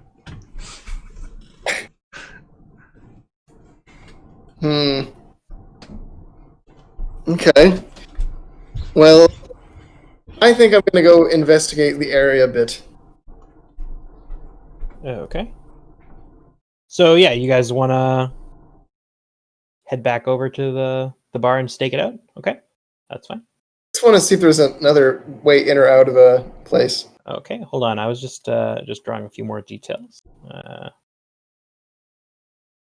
So let me just. Okay, so I will say. So there is a back door to the establishment. Sorry. So there's the front door. And there's the back door. You can see based on the areas that I've obscured, right? There's a back door right there. Yep, sort of. Yep. Yeah. And there is like a kind of like on the second story above this, like kind of sort of not above, but like near this back door. There is like I'd say around. I'm gonna ping. Sorry, right here. There's like a fire escape, basically. It looks pretty rusty and it looks like it's almost never been used. But it's like it's like a staircase that's like up. It's like looks like it could be, and there's like a kind of a fairly large window, like right up here on the second floor. Thank you. Yeah, so there's like a fairly large window on the second floor up here that looks like that's how you get out onto the fire escape. And then there's back door here, and then the main door here, and that's it. It's only 2 stories, and there's like just a you can reach the back by there's the chimneys on the right side here, and there's a short alley to the left. So like this side is actually passable, but this and then there's another building like right here. Whoops. Okay. But there's another building right next to it here. And then the back, actually, there's like just a small alley with a bunch of exits to other businesses on the other side. Okay. So I've kind of, and the alley's kind of filled with trash. All right, I'm the distraction. I'm going in the front door. Wait, why? It's a distraction. Distracting for? For you. To sneak in. Hold on a second. I'll be right back.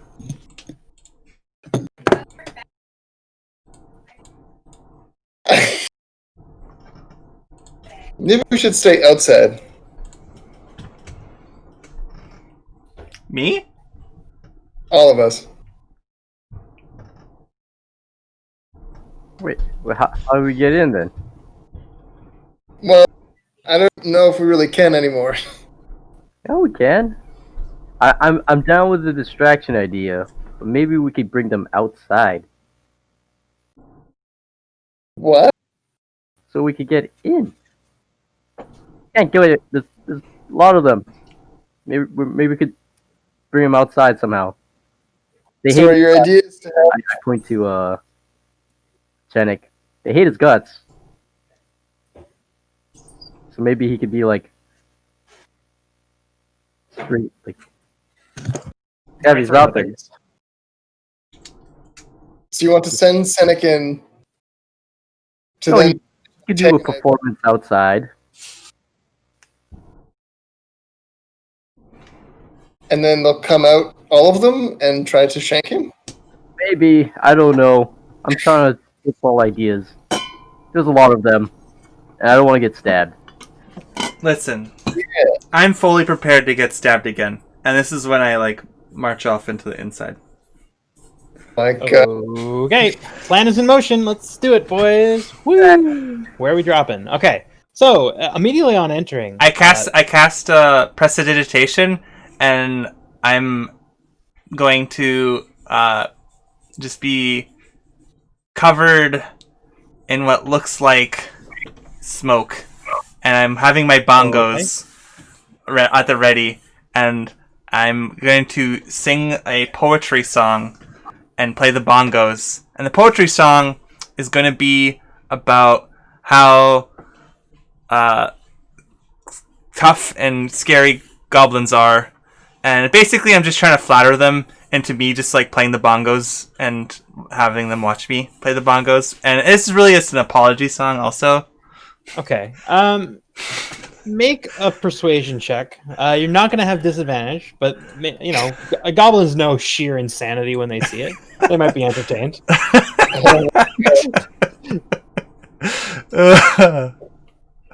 All right. Wish me luck. No! Okay, I'm gonna roll. This is Oh, okay. But I'm my gonna roll- but the smoke and they're gonna be a sparklers.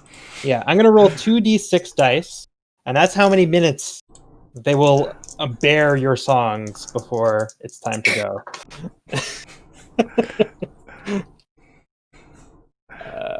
Awesome. So you have 7 minutes. You have 7 minutes. Make them count. You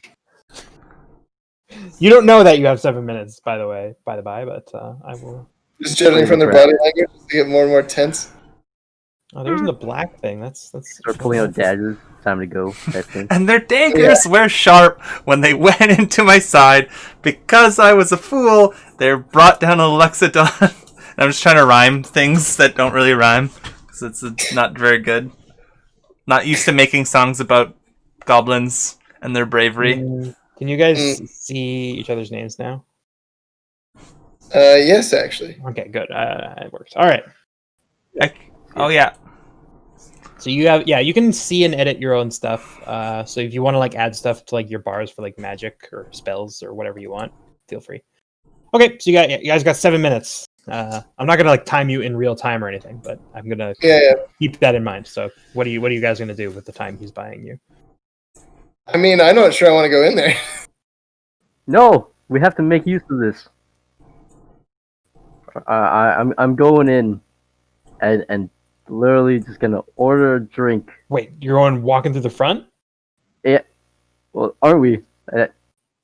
Okay. Wait, what? I'm gonna go in the back. Yeah. Oh, there is a back. Never mind. Yeah, I said there's a back door and there is like a fire escape. I was imagining we were staring at the fire escape while I said I'm the distraction, and then I walked around to the front. Oh, okay. Yeah, I just we'll had- take the fire escape. My bad. Okay, so it's a bit of a ways up, you know. So yeah, how do you plan to get it down from the ground? Because it's meant to be like released from the top, right? Yeah. And then it just kind of the stairs kind of like they look like they're supposed to just swing down and kind of like land like here-ish, and then they'll head up like this, up the stairs like that. Once they've been released, so the hinge is like up here. It's like a decent ways up, too high for anyone on the street to easily reach. So wait, do you need to detach it before you can use it, or can you just like? There's like a little mechanism at the top, so like the window right here, you can just reach out the window and kind of like pull like a little pin, and that'll make it descend automatically. At least it should. Yeah. So that you can get out from the second floor. But it's obviously people from the ground, it would be tremendously annoying if it was easy to release. So you can't just release it by like just tugging on the stairs. At least you're not supposed to. Right. Can I just lift up Andrew's character somehow? Sure, yeah. You can do that. I'm not gonna stop you if you want to try that. A shot. Like, give me a second. Actually, Okay. fix this, but I don't know if I haven't chosen the spells I've prepared yet, and I don't want to prepare it just because it works for this situation either. Well, I mean, I don't care. If you have to prepare spells at some point, right? May as well be now. If you want to if you have a spell that works, that's fine. I don't care. Yeah, You're wizards, you know. It happens. this is true. Where is it? Maybe I'll just prepare all my guild spells. We'll Okay. call it kosher. Sounds good. But yeah, if you want to try lifting them on your shoulders, I'll say you could do that. Is that what you're gonna do? Yeah, let's try that. Okay. And who's gonna lift who? Sorry. Someone phoned me. Oh, sorry. Yeah, no problem. Yeah, I'm just gonna try lifting up. Okay, you're gonna lift it, Andrew. Who? Do you look strong, Andrew? Look weak. Weak? Yeah. Are you Okay, yeah, that's fine. Okay, I'll say either Anna, you make a strength check, or Andrew, you can make an acrobatics check. Your choice. okay. Well, I'm not I guess acrobat. I guess for strength, I could say like if you have athletics, you could make an athletics check, right? Yeah. Same thing, basically. You're lifting things. That's I'm just gonna help. I think I should probably be lifting you. How much Say again? Got cut out. how much does your character weigh? 145 pounds. Okay, so you're heavier than me. Is your character above or below average strength? Hello. Okay, I should be lifting you. Okay. Yeah. I'll just put my foot on his arm or okay. hand. Yeah, like I said, your choice. So the person who's lifting can make a strength check, or the person who is being lifted can make a acrobatics check. I don't care whichever one you think will be better. And, Are you nimble? yeah, so athletics and acrobatics, I would say. So yeah, lifter can make an athletics, or the other person can make I'll try to jump off his hands and yeah. Jump. Either check. I don't care which, I'll do it. but not both. Oh my god! Wait, athletics or I thought it was No. If you're the one going up, then you make acrobatics, not athletics. Well, we'll say that's my role. I think it's the same thing. Okay, So make a deck save.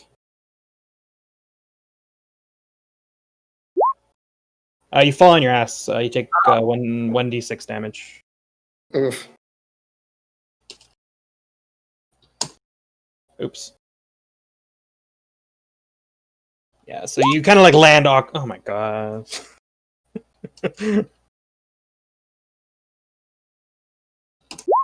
Okay. You take 6 damage. You like fall awkwardly on your left arm, and it kind of like folds awkwardly underneath you. It Could hurts. have catched me. He could have caught me. It was too fast. This whole time, are we hearing Chenik's song about random goblins? Probably you can vaguely hear something. It's quite loud in the Foundry District, so you generally can't hear much, but you can hear that you can hear sounds that aren't fighting just yet. Nice. So I'm not gonna lift you up. Okay, yeah, let me try. okay, I'll say Andrew make an acrobatics check, Okay. or Steed, you can make an athletics check with disadvantage because your arm hurts. Your choice. I'm jumping. Okay, you fall on you. You also fall on your ass. Make a dex save.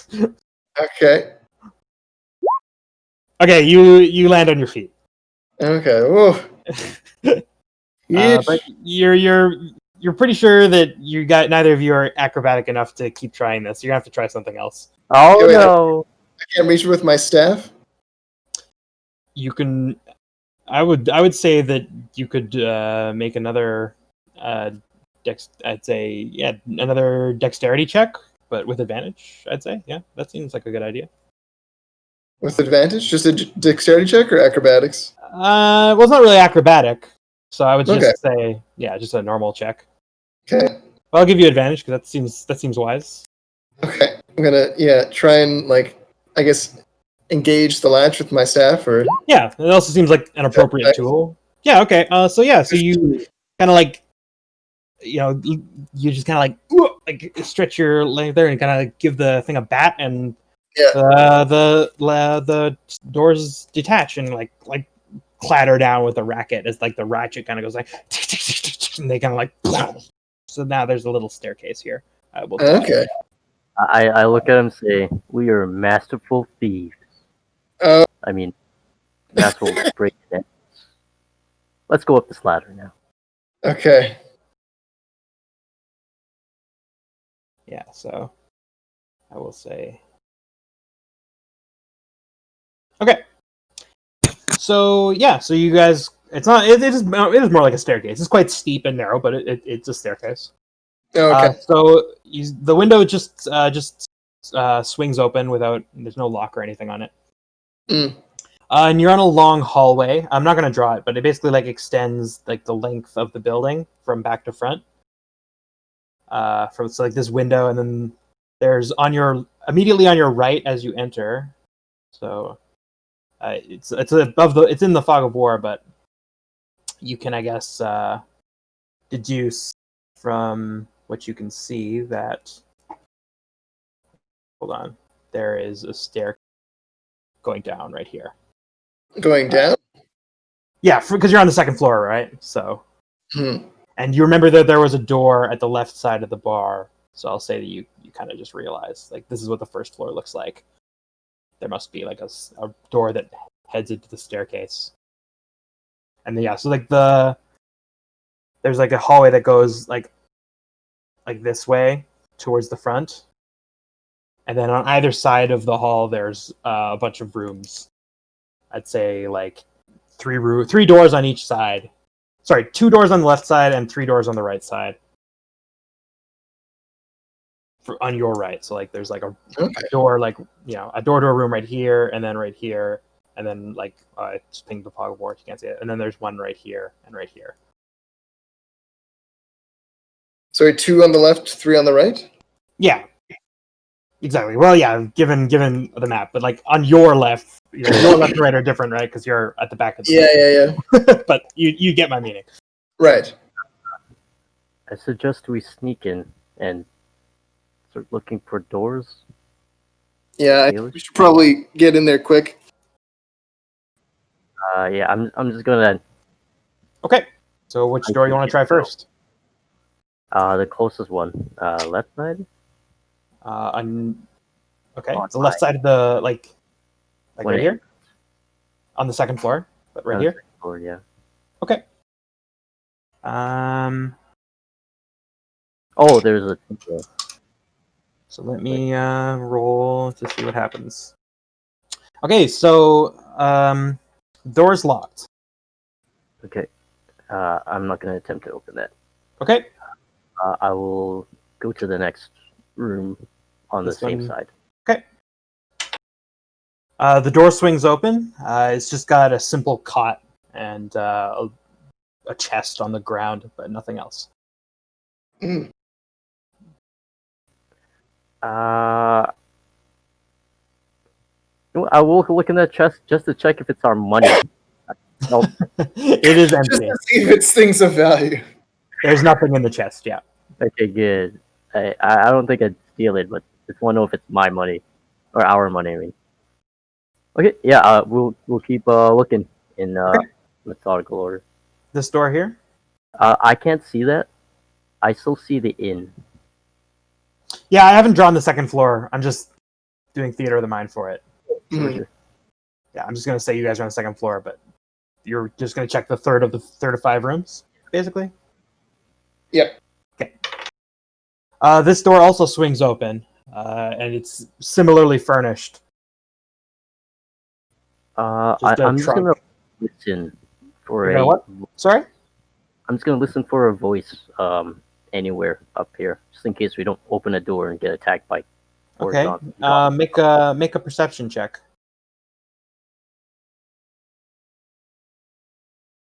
Yeah, all you can hear, and once you're now, sorry, I should mention, now that you're inside the building, all you can hear is Sean's improvised tune. It's kind of drowning out anything else. He's quite loud. Keep playing. Yeah, I keep going. Yeah. Okay. Right side. So there was 3 doors on the There's right. two doors you haven't checked. Two doors. Yeah. This one's yeah. Okay. This door is stuck. The middle door. Yeah. Is it not locked? It doesn't seem locked. You can twist the handle, but when you try and move the door, it just doesn't work. There'll be something behind the door. Can you get help with this? We'll try to do it as quietly as possible. Okay. Oh, wait, let's try the other door first. Yeah. Sure. But I still want. Okay. So this other door is locked. You kind of rattle it, and it's locked. Yeah. I'm gonna need your help, and I'm just gonna put my shoulder to the door as quietly as I can, but push it forward. Quietly mush the door. Okay. The door. So which door? Sorry, you're the that's one that's stuck, not either of the locked ones. The Yeah. one that's stuck. Okay. I guess. And I'm asking Angie's character. Yeah, if you guys team up, I'll let you make a strength check with advantage. Okay.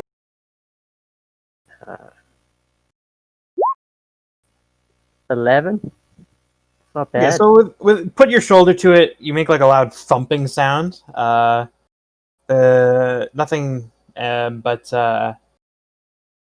the door kind of like flies open. In the corner of this room, there's a smokestack, a chimney going up, and there's just like a little fire pit.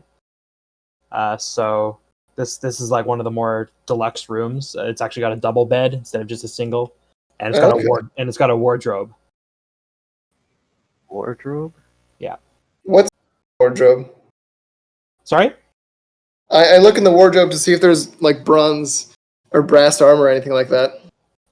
Yeah, it's empty. It looks like it's for it's for the people who would stay here to store their stuff.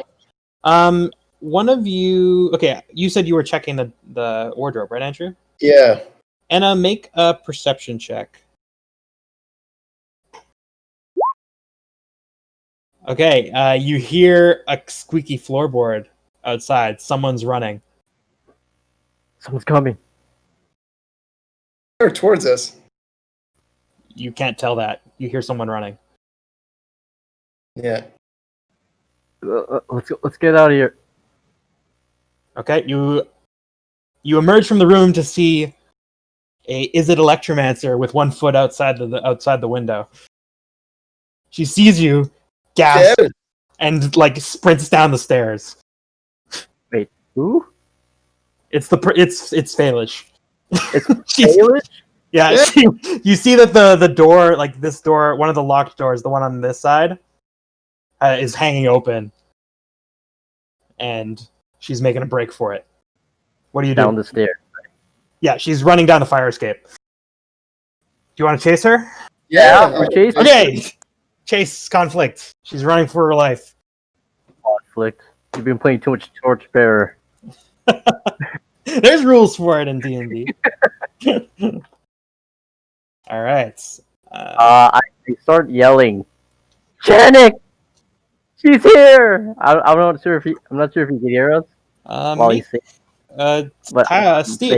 Sean, make a perception check. To hear, I guess you still have advantage because it's your music, so you wouldn't be drowned out by it. You'd know what's going on. You're talking. You're muted. 21. Okay, yeah, you hear him, But unfortunately, the goblins are like, what? I don't know what's going on.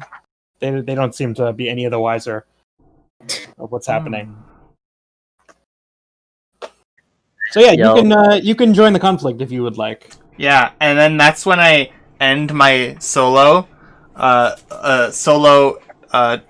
trumpet beep, beep, beep, with my like, and I'm like making a weird song, and then instead of smoke it's just sparklers, and then I bow and then I run away. Okay. So yeah, you I guess they're like, well, that was weird, and let you leave. Okay, so Thalish is actually going to run away down the alley this direction. So everyone roll initiative. Okay.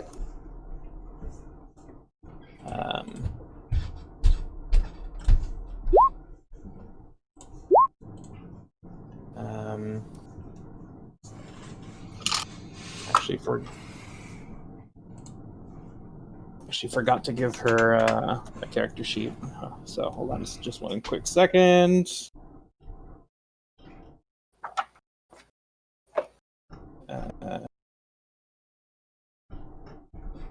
Give everyone else a character sheet in this thing, but not her.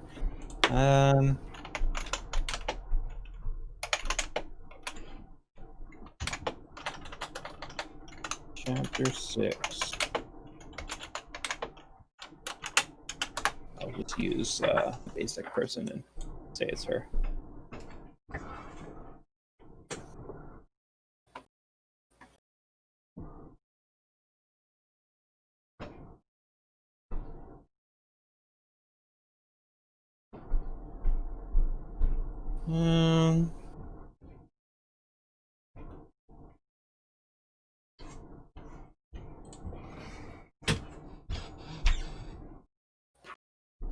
Sorry. Just a second. That's okay.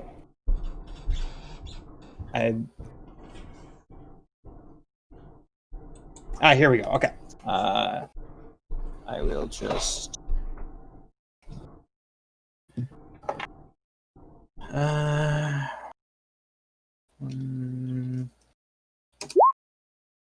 3. Okay. So we've got Anna with a 15. We've got Cenich with a 13. Andrew with a 9. And yeah, so okay, so yeah, I don't know if you guys know chase rules. Do not. Okay, so basically you can basically freely use the dash action a number of times equal to 3 plus your con mod Okay. during the whole chase. And then each additional one requires a DC 10 Constitution check, or you gain a level of exhaustion. And then if your exhaustion reaches level 5, you have to stop. You can't chase it. You can't run anymore. You can use spells and attacks like normal, but obviously the dash action takes, I think, both moves, doesn't it? I think if you dash, it's Use when your move with, or your like action with a move. Yeah, to go like even further than you would with 2 moves. I think is how that's supposed to work. Let me just double check and make sure. Because nobody ever uses dash in normal And combat. just moving instead of attacking. Yeah, exactly. It's basically it's just exactly. It doubles your speed. So yeah, actually, never mind. Well, I mean, like, if you had like spells for bonus actions and whatnot, you probably could do that. Mm-hmm. Or if you were a rogue and were able to dash and attack or something.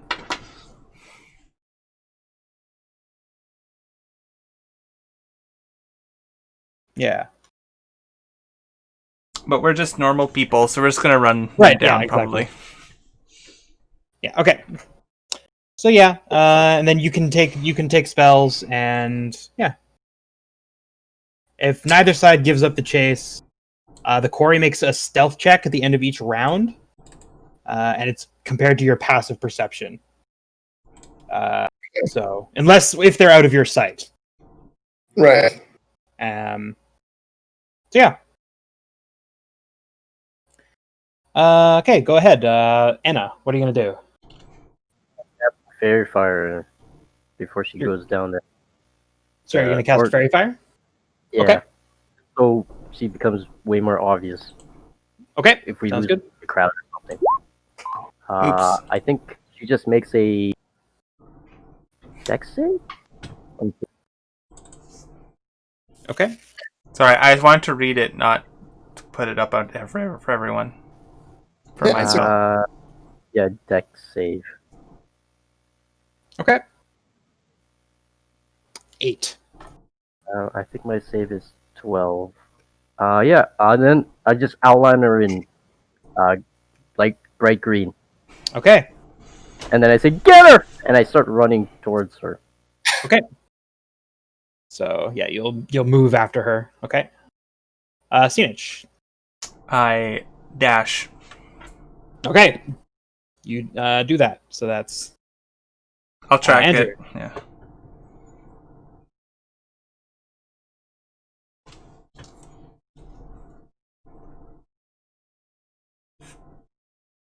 We could put it on our bar. I guess we've used dash so many times. I'll just track it. yeah. It's 3 plus your Constitution modifier. So Do you want me to track like total distance moved, Chris? no, don't worry about that. We're just gonna just say for instance, at the end of this round, we'll say, well, okay, what did everybody do? And I'll say she doesn't have much of a lead on you guys. So I'll say that. Actually, I'll say, yeah, she's basically, if she doesn't take a dash action, you can catch her with a single dash action. Andrew, at this point, but Anna and Stamp Up would take 2 because of their relative disadvantage.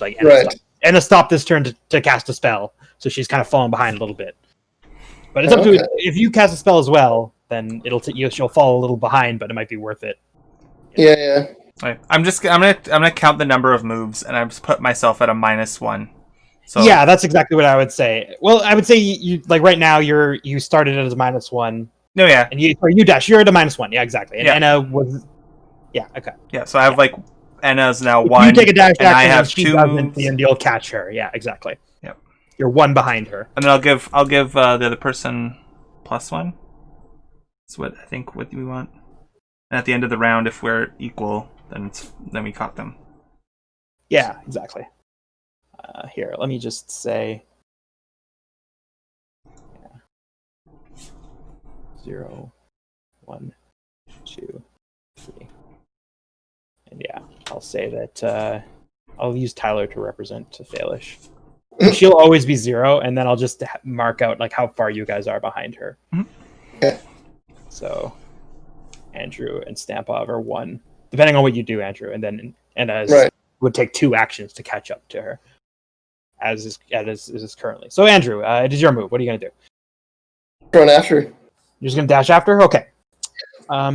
She's gonna dash as well. She's gonna dash around a corner. So she's gonna make a stealth check with disadvantage because of her.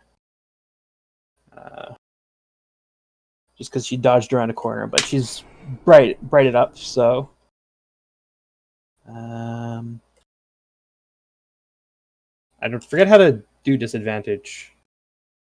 But Roll twice, get the lowest. Yeah, because you just pick the lower one for the. yeah, I guess yeah. Okay, so it's a 4, so she doesn't even come close. Anna, your move. I run behind them, or as fast as I can, while I'm going down the stairs. So I dash. So you dash. Okay.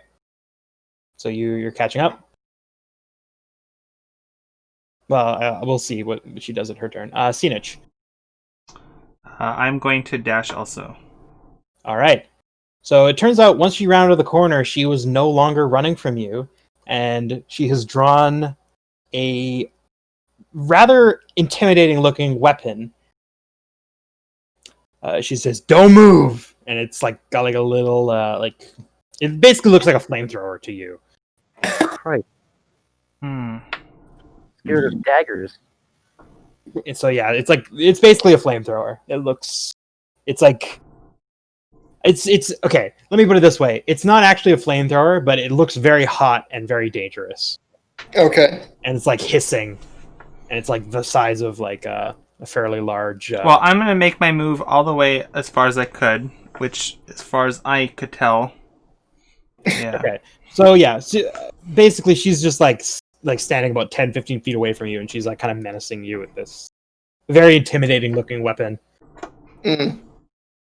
And we'll say that because she stopped, the rest of you guys can catch up. Right. As she kind of like as you each around the corner, she like points it at you and says, "Don't move, don't make me use this." Failures, we just want to talk. I don't know nothing. I have nothing to say to you. Leave me alone. You know a ton. What? What'd you say? Baelish, you know a ton. We both know that's bullshit. She like scowls at you and she's like, "None of your business what I know. Leave me alone."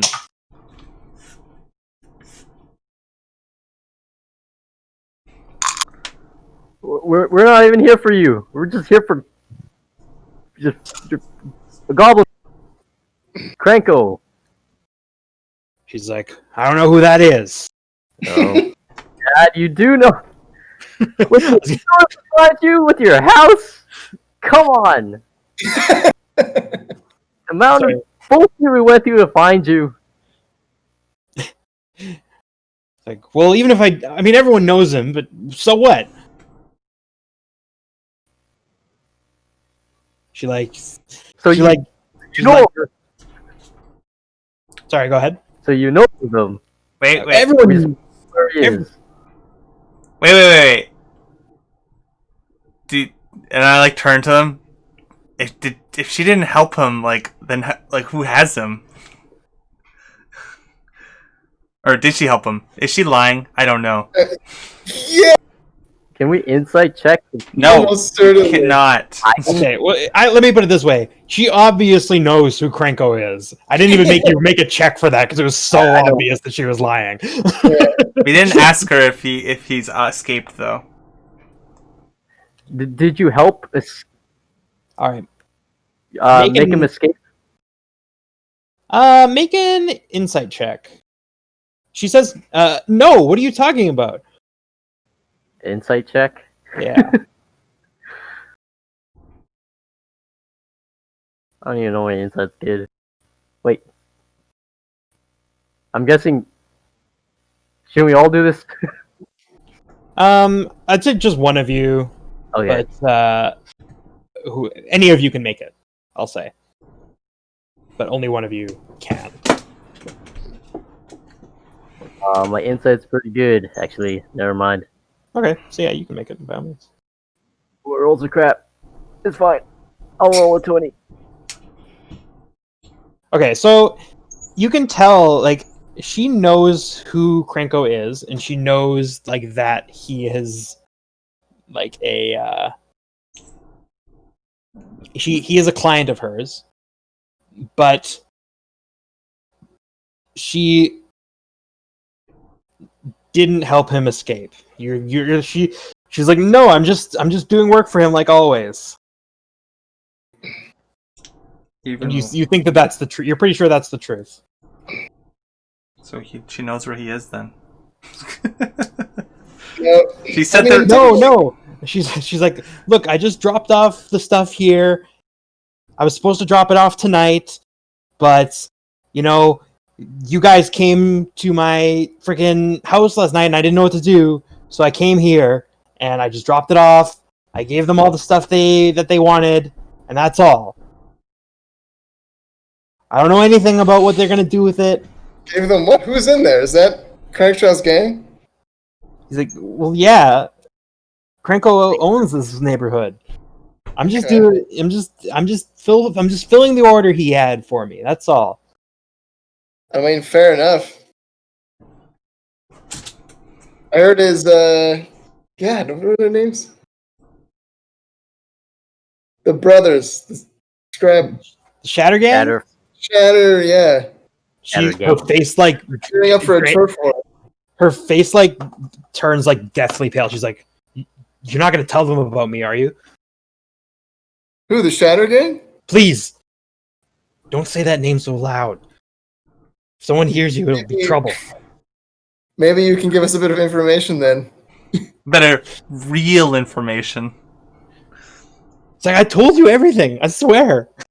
Pretty sure I'm delivering something that Krenko ordered. Okay, that's all. I just make things for him sometimes. Thing, or maybe we go to the Shatter Gang and say that you're here. She sighs. She's like, it's just the normal stuff, like a couple of ratchet bombs, a couple of these babies, and she kind of like pats the thing on the side, and just a variety of variety of booby traps and little explosive devices. any fog spells or any fog smoke bombs? She like frowns. Is like seems like professionally disdainful. She's like, "What? No, I make things explode." Look, who do you think might have had an interest in busting Kranko out? She's like, "Well, I mean, anybody," and then she kind of like pauses. She's like, "Well, I guess like anybody in his gang. Obviously, they were in a bad way with him gone." True. Do they have any ties to any of the guilds, though? She's like, she like stops and is like, "I don't think so. Most of the guilds think he's like a menace who needs to be put away." Listen, you tell me who Taz is, and maybe I'll just forget you were ever here. Taz? I don't know anybody called Taz. Insight. Make an insight check then. Actually, hold on. Don't make an insight check. What's your insight mod? I'll make the check for you. Oh yeah, you should do It's it. hidden information, yeah. Yeah. What's your mod? +4. Okay. You're not Actual- entirely sure she's telling you the truth. She's lying. You're not sure that she's lying. She's maybe, but she seems confused at the very least. Lying. She knows Taz. Keep going. Say that to Janik.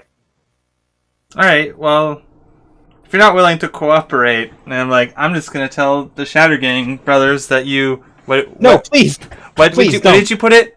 Built one of those dangerous-looking puppies? Looks like that spits fire. I don't know. Is it called the fire spitter? Let's just say that. And then It's a little thing of her own where it's like, please don't anything with that. well, I mean, surely you've heard of Taz, and you could point me to where I could find him. I haven't. I swear. I've been mistaken. She's like starts like backing away. She's like, no, please. I don't know anything about him. I whisper, I think I was mistaken. This they identified it as a him. I mean, Taz is a man's name, Okay. so that would be implied from the question. But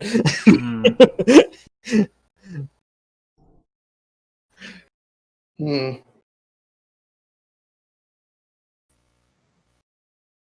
Okay, well, she dropped the stuff here. That means one of his gang members probably picked it up. they were supposed to pick it up tonight. I left it in a room upstairs, and someone else locked the door, and that's where it is, as far as I know. Room? She's just like the one across the hall at the top of the stairs. Yeah, the other locked room. I was gonna stay around and ensure that it was transferred, but I don't care anymore. Hmm. So we just wait for him to pick him up. And All right. Then we get him. That's Wait, fair. But You owe us 8 golds. Yeah, we What? old. Huh? She's like, we did lose our. I didn't get any money because they haven't done the pickup yet. I'm skinned. I don't have anything.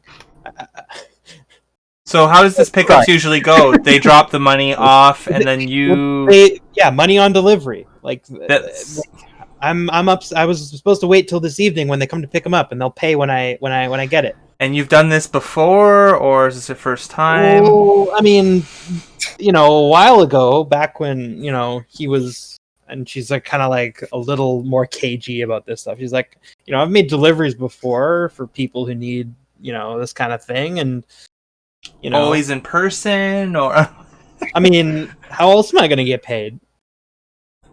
I don't know. It's a courier. I do good work, okay? Indeed. She's like, yeah, I can't. I just prefer to do things myself.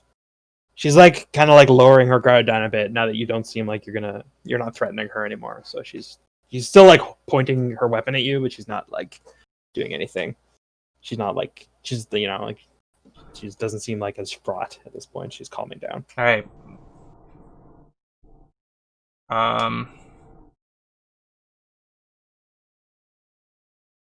Fine. How about we come up to the room with you? You take the money and give us a couple of gold, and we forget you were ever here. She's like, seriously? Why not? You can buy us drinks from the bar also, because we can't go there. She's like, okay, sure, I'll do that. Yeah, I'm like, I don't know, like I'm not She's a. like, We're not. you guys have like your weapons out? And she's like, okay, well, just. I don't have my weapons out. I have my bongo out, probably.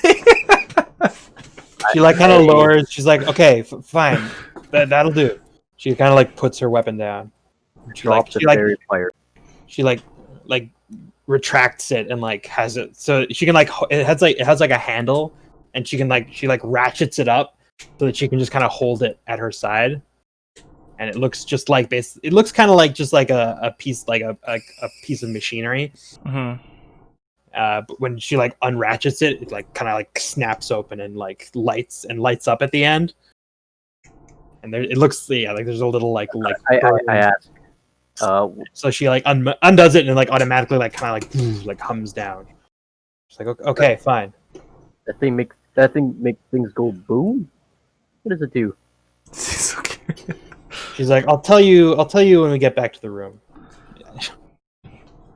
Okay, so yeah, so you guys can wander back up and upstairs, and she kind of like shepherds you into the room. She's like, okay, like, just don't leave, okay? Because if they know you're here, they'll have my head. Okay, and don't run away, otherwise She's like, I'm not going anywhere, okay? the Scattergang If we have an brothers agreement- will know. But if I they don't back don't, out- I forget. I'll forget all of everything. I don't back out on agreements, okay? I'm a woman of my word. Okay, I believe you. She's like, I'm a professional, you know? My word counts for something. Anyway, so yeah, so okay, so it's like mid-afternoon. So do you guys want to just stake out in her room until 9 p.m. when they're meant to make the pickup? Yeah. Well, I mean, I don't know. I feel like we're just waiting to get murdered here. That might be true, but it's better than waiting to be murdered outside. I mean, you could go outside and wait. I mean, Sorry, did I say I meant 9? I meant 6, not 9. I numbers, you know. Sometimes 6s look like 9s. It's at 6. Yeah. So in about I'd say it's like around 1. So I'd say around like 5 hours from now.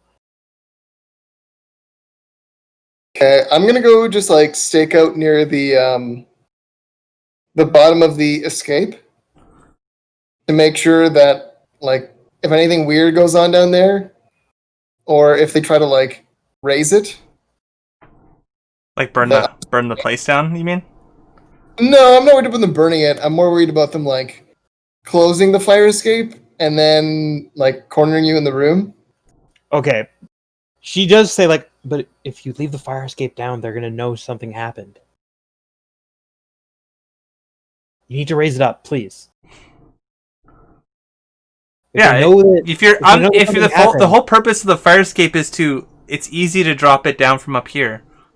Like if that's what Fair if you're worried about that, like out Yeah. of game character, like you out can of like game. stand guard at the head of the stairs. That's fine. Well, no, you can do what you want. Like if you want to force her to leave it down, she's not. Gonna Okay, do no, it. no, no. I'll stay with the group. I'll stay in the room. 'Cause If you're really worried, you could like go scout out the front to see who comes in and out, and then in case we don't see them, because we might not.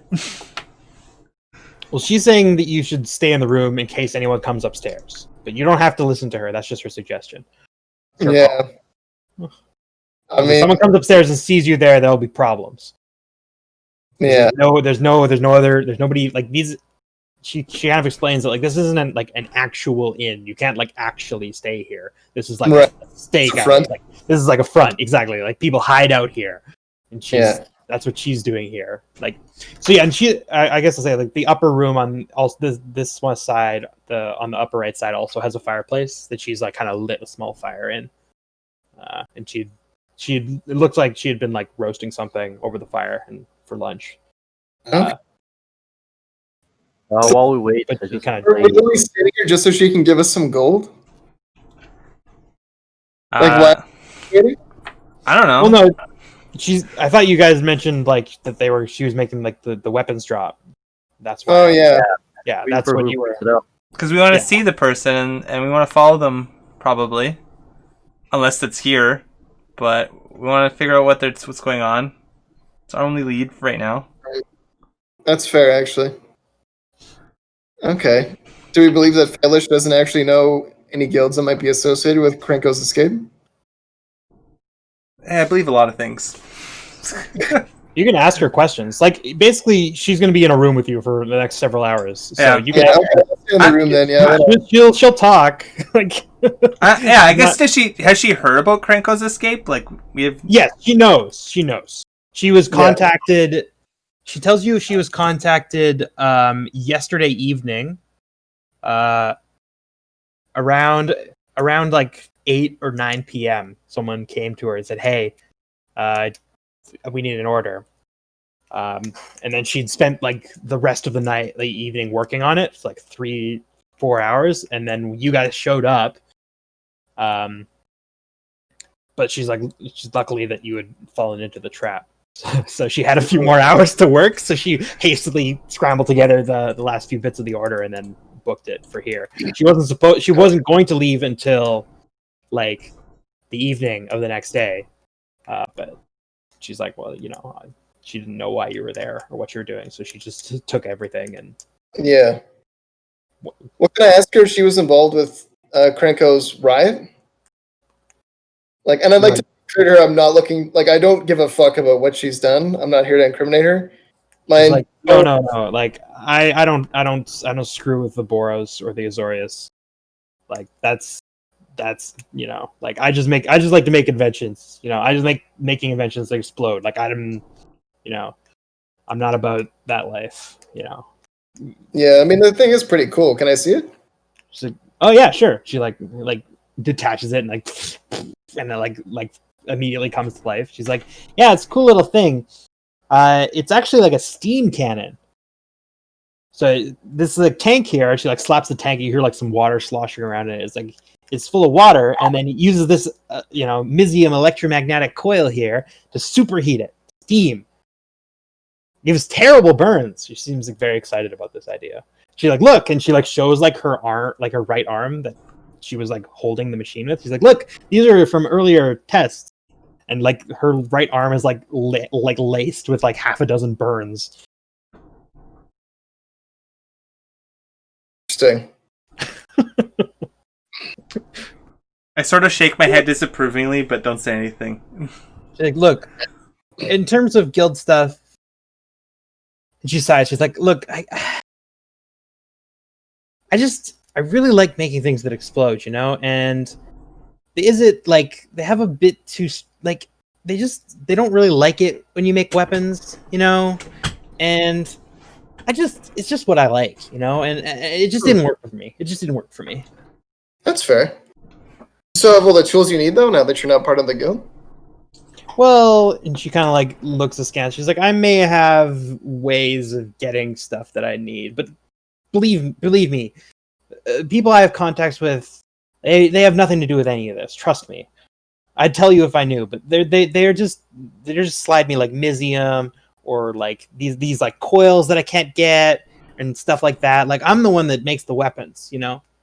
Okay. Or she says like she can like upgrade them too. She explains like a bunch of her processes. Like she's like, oh, if you give me this, I can make it do Y thing.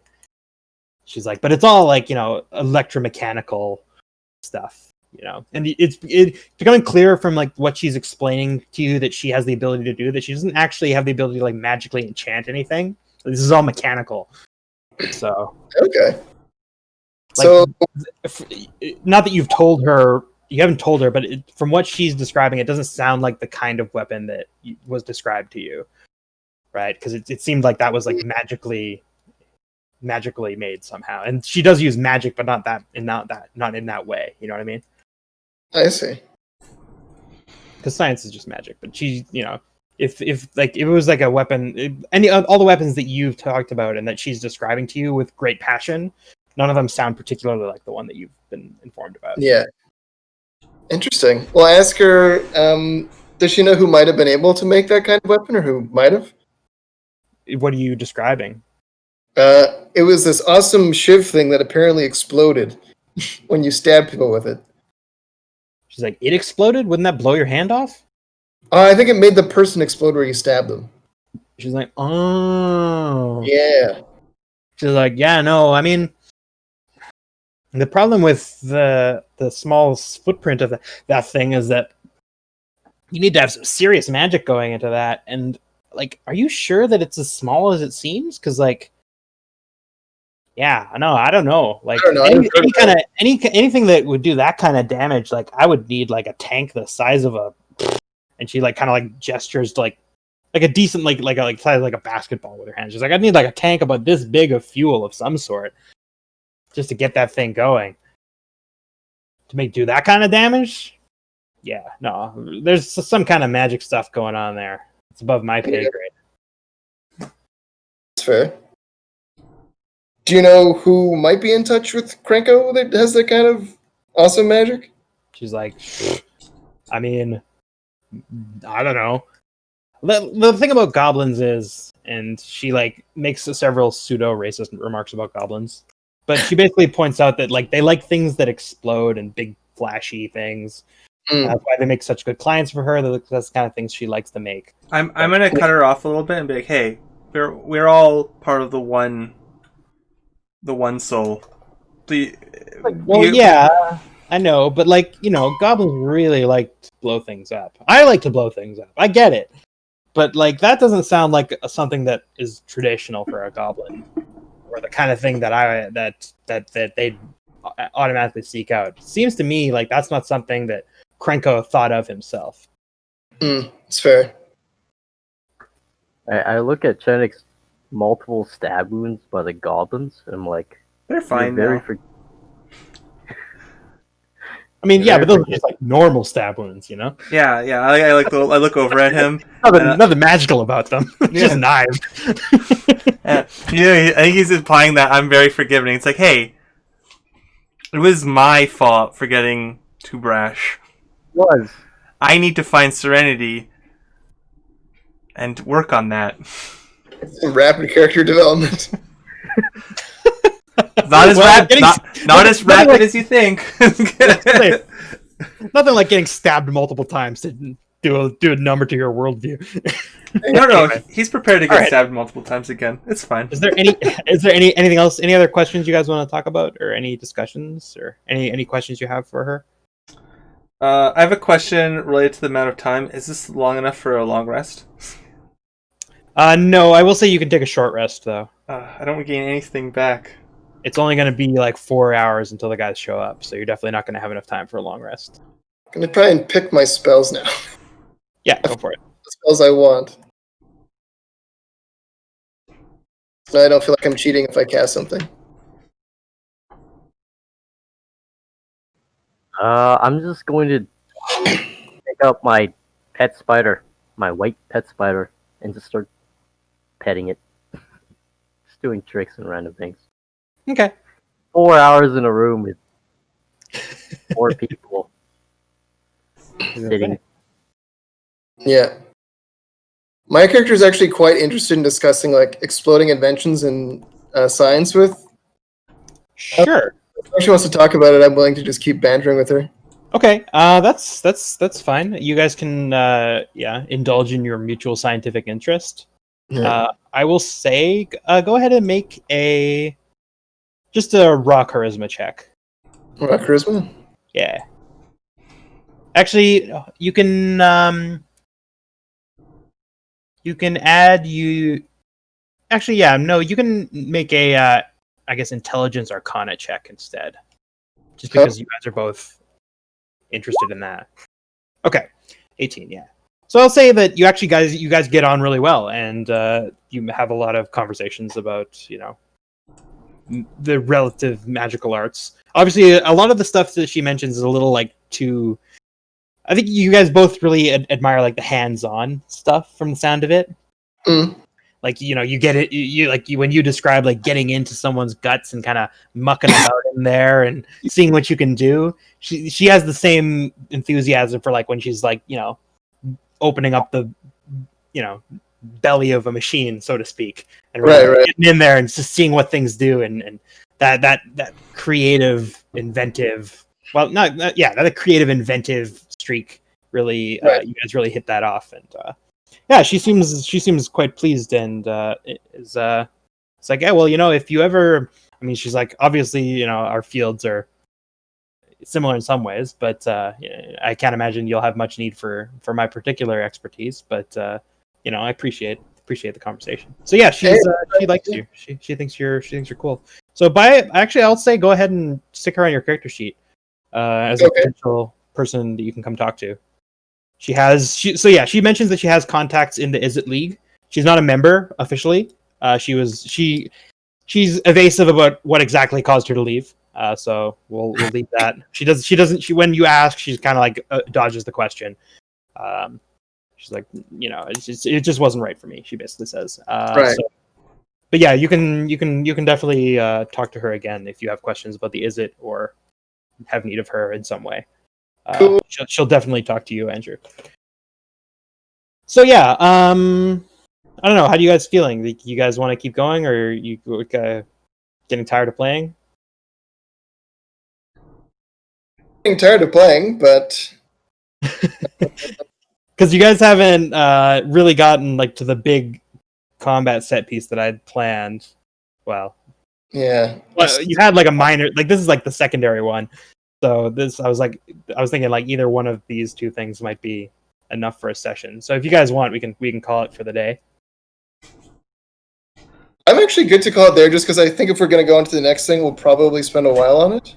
Yeah, and that's what I was saying. Like this is like kind of like a natural breaking point, right, before you pick things up again. So I thought this would be good. Oh yeah, perfect. Yeah. I'm getting really hungry, but I was like, I could hold it in. I could not eat. Yeah, no, that's what I mean. Like, this seems like a good spot to call it. So we'll call it, and then hopefully Tyler will be here next time, actually, and we can kind of like flavor it in that maybe, Andrew, you called for like reinforcements from your guild. Oh yeah, because he's Simic. That's right. Yeah, and you're like, ooh, I've got like a guy that I've been working with that would be perfect for this. Yeah. And you got to say with as though you meant on, which is probably true. Yeah. Okay, cool. So yeah, we'll call it there, and yeah, we'll come back next week and we'll finish this. We'll figure out what's been going on, who these weapons are, what these weapons are really for. That is awesome. All right.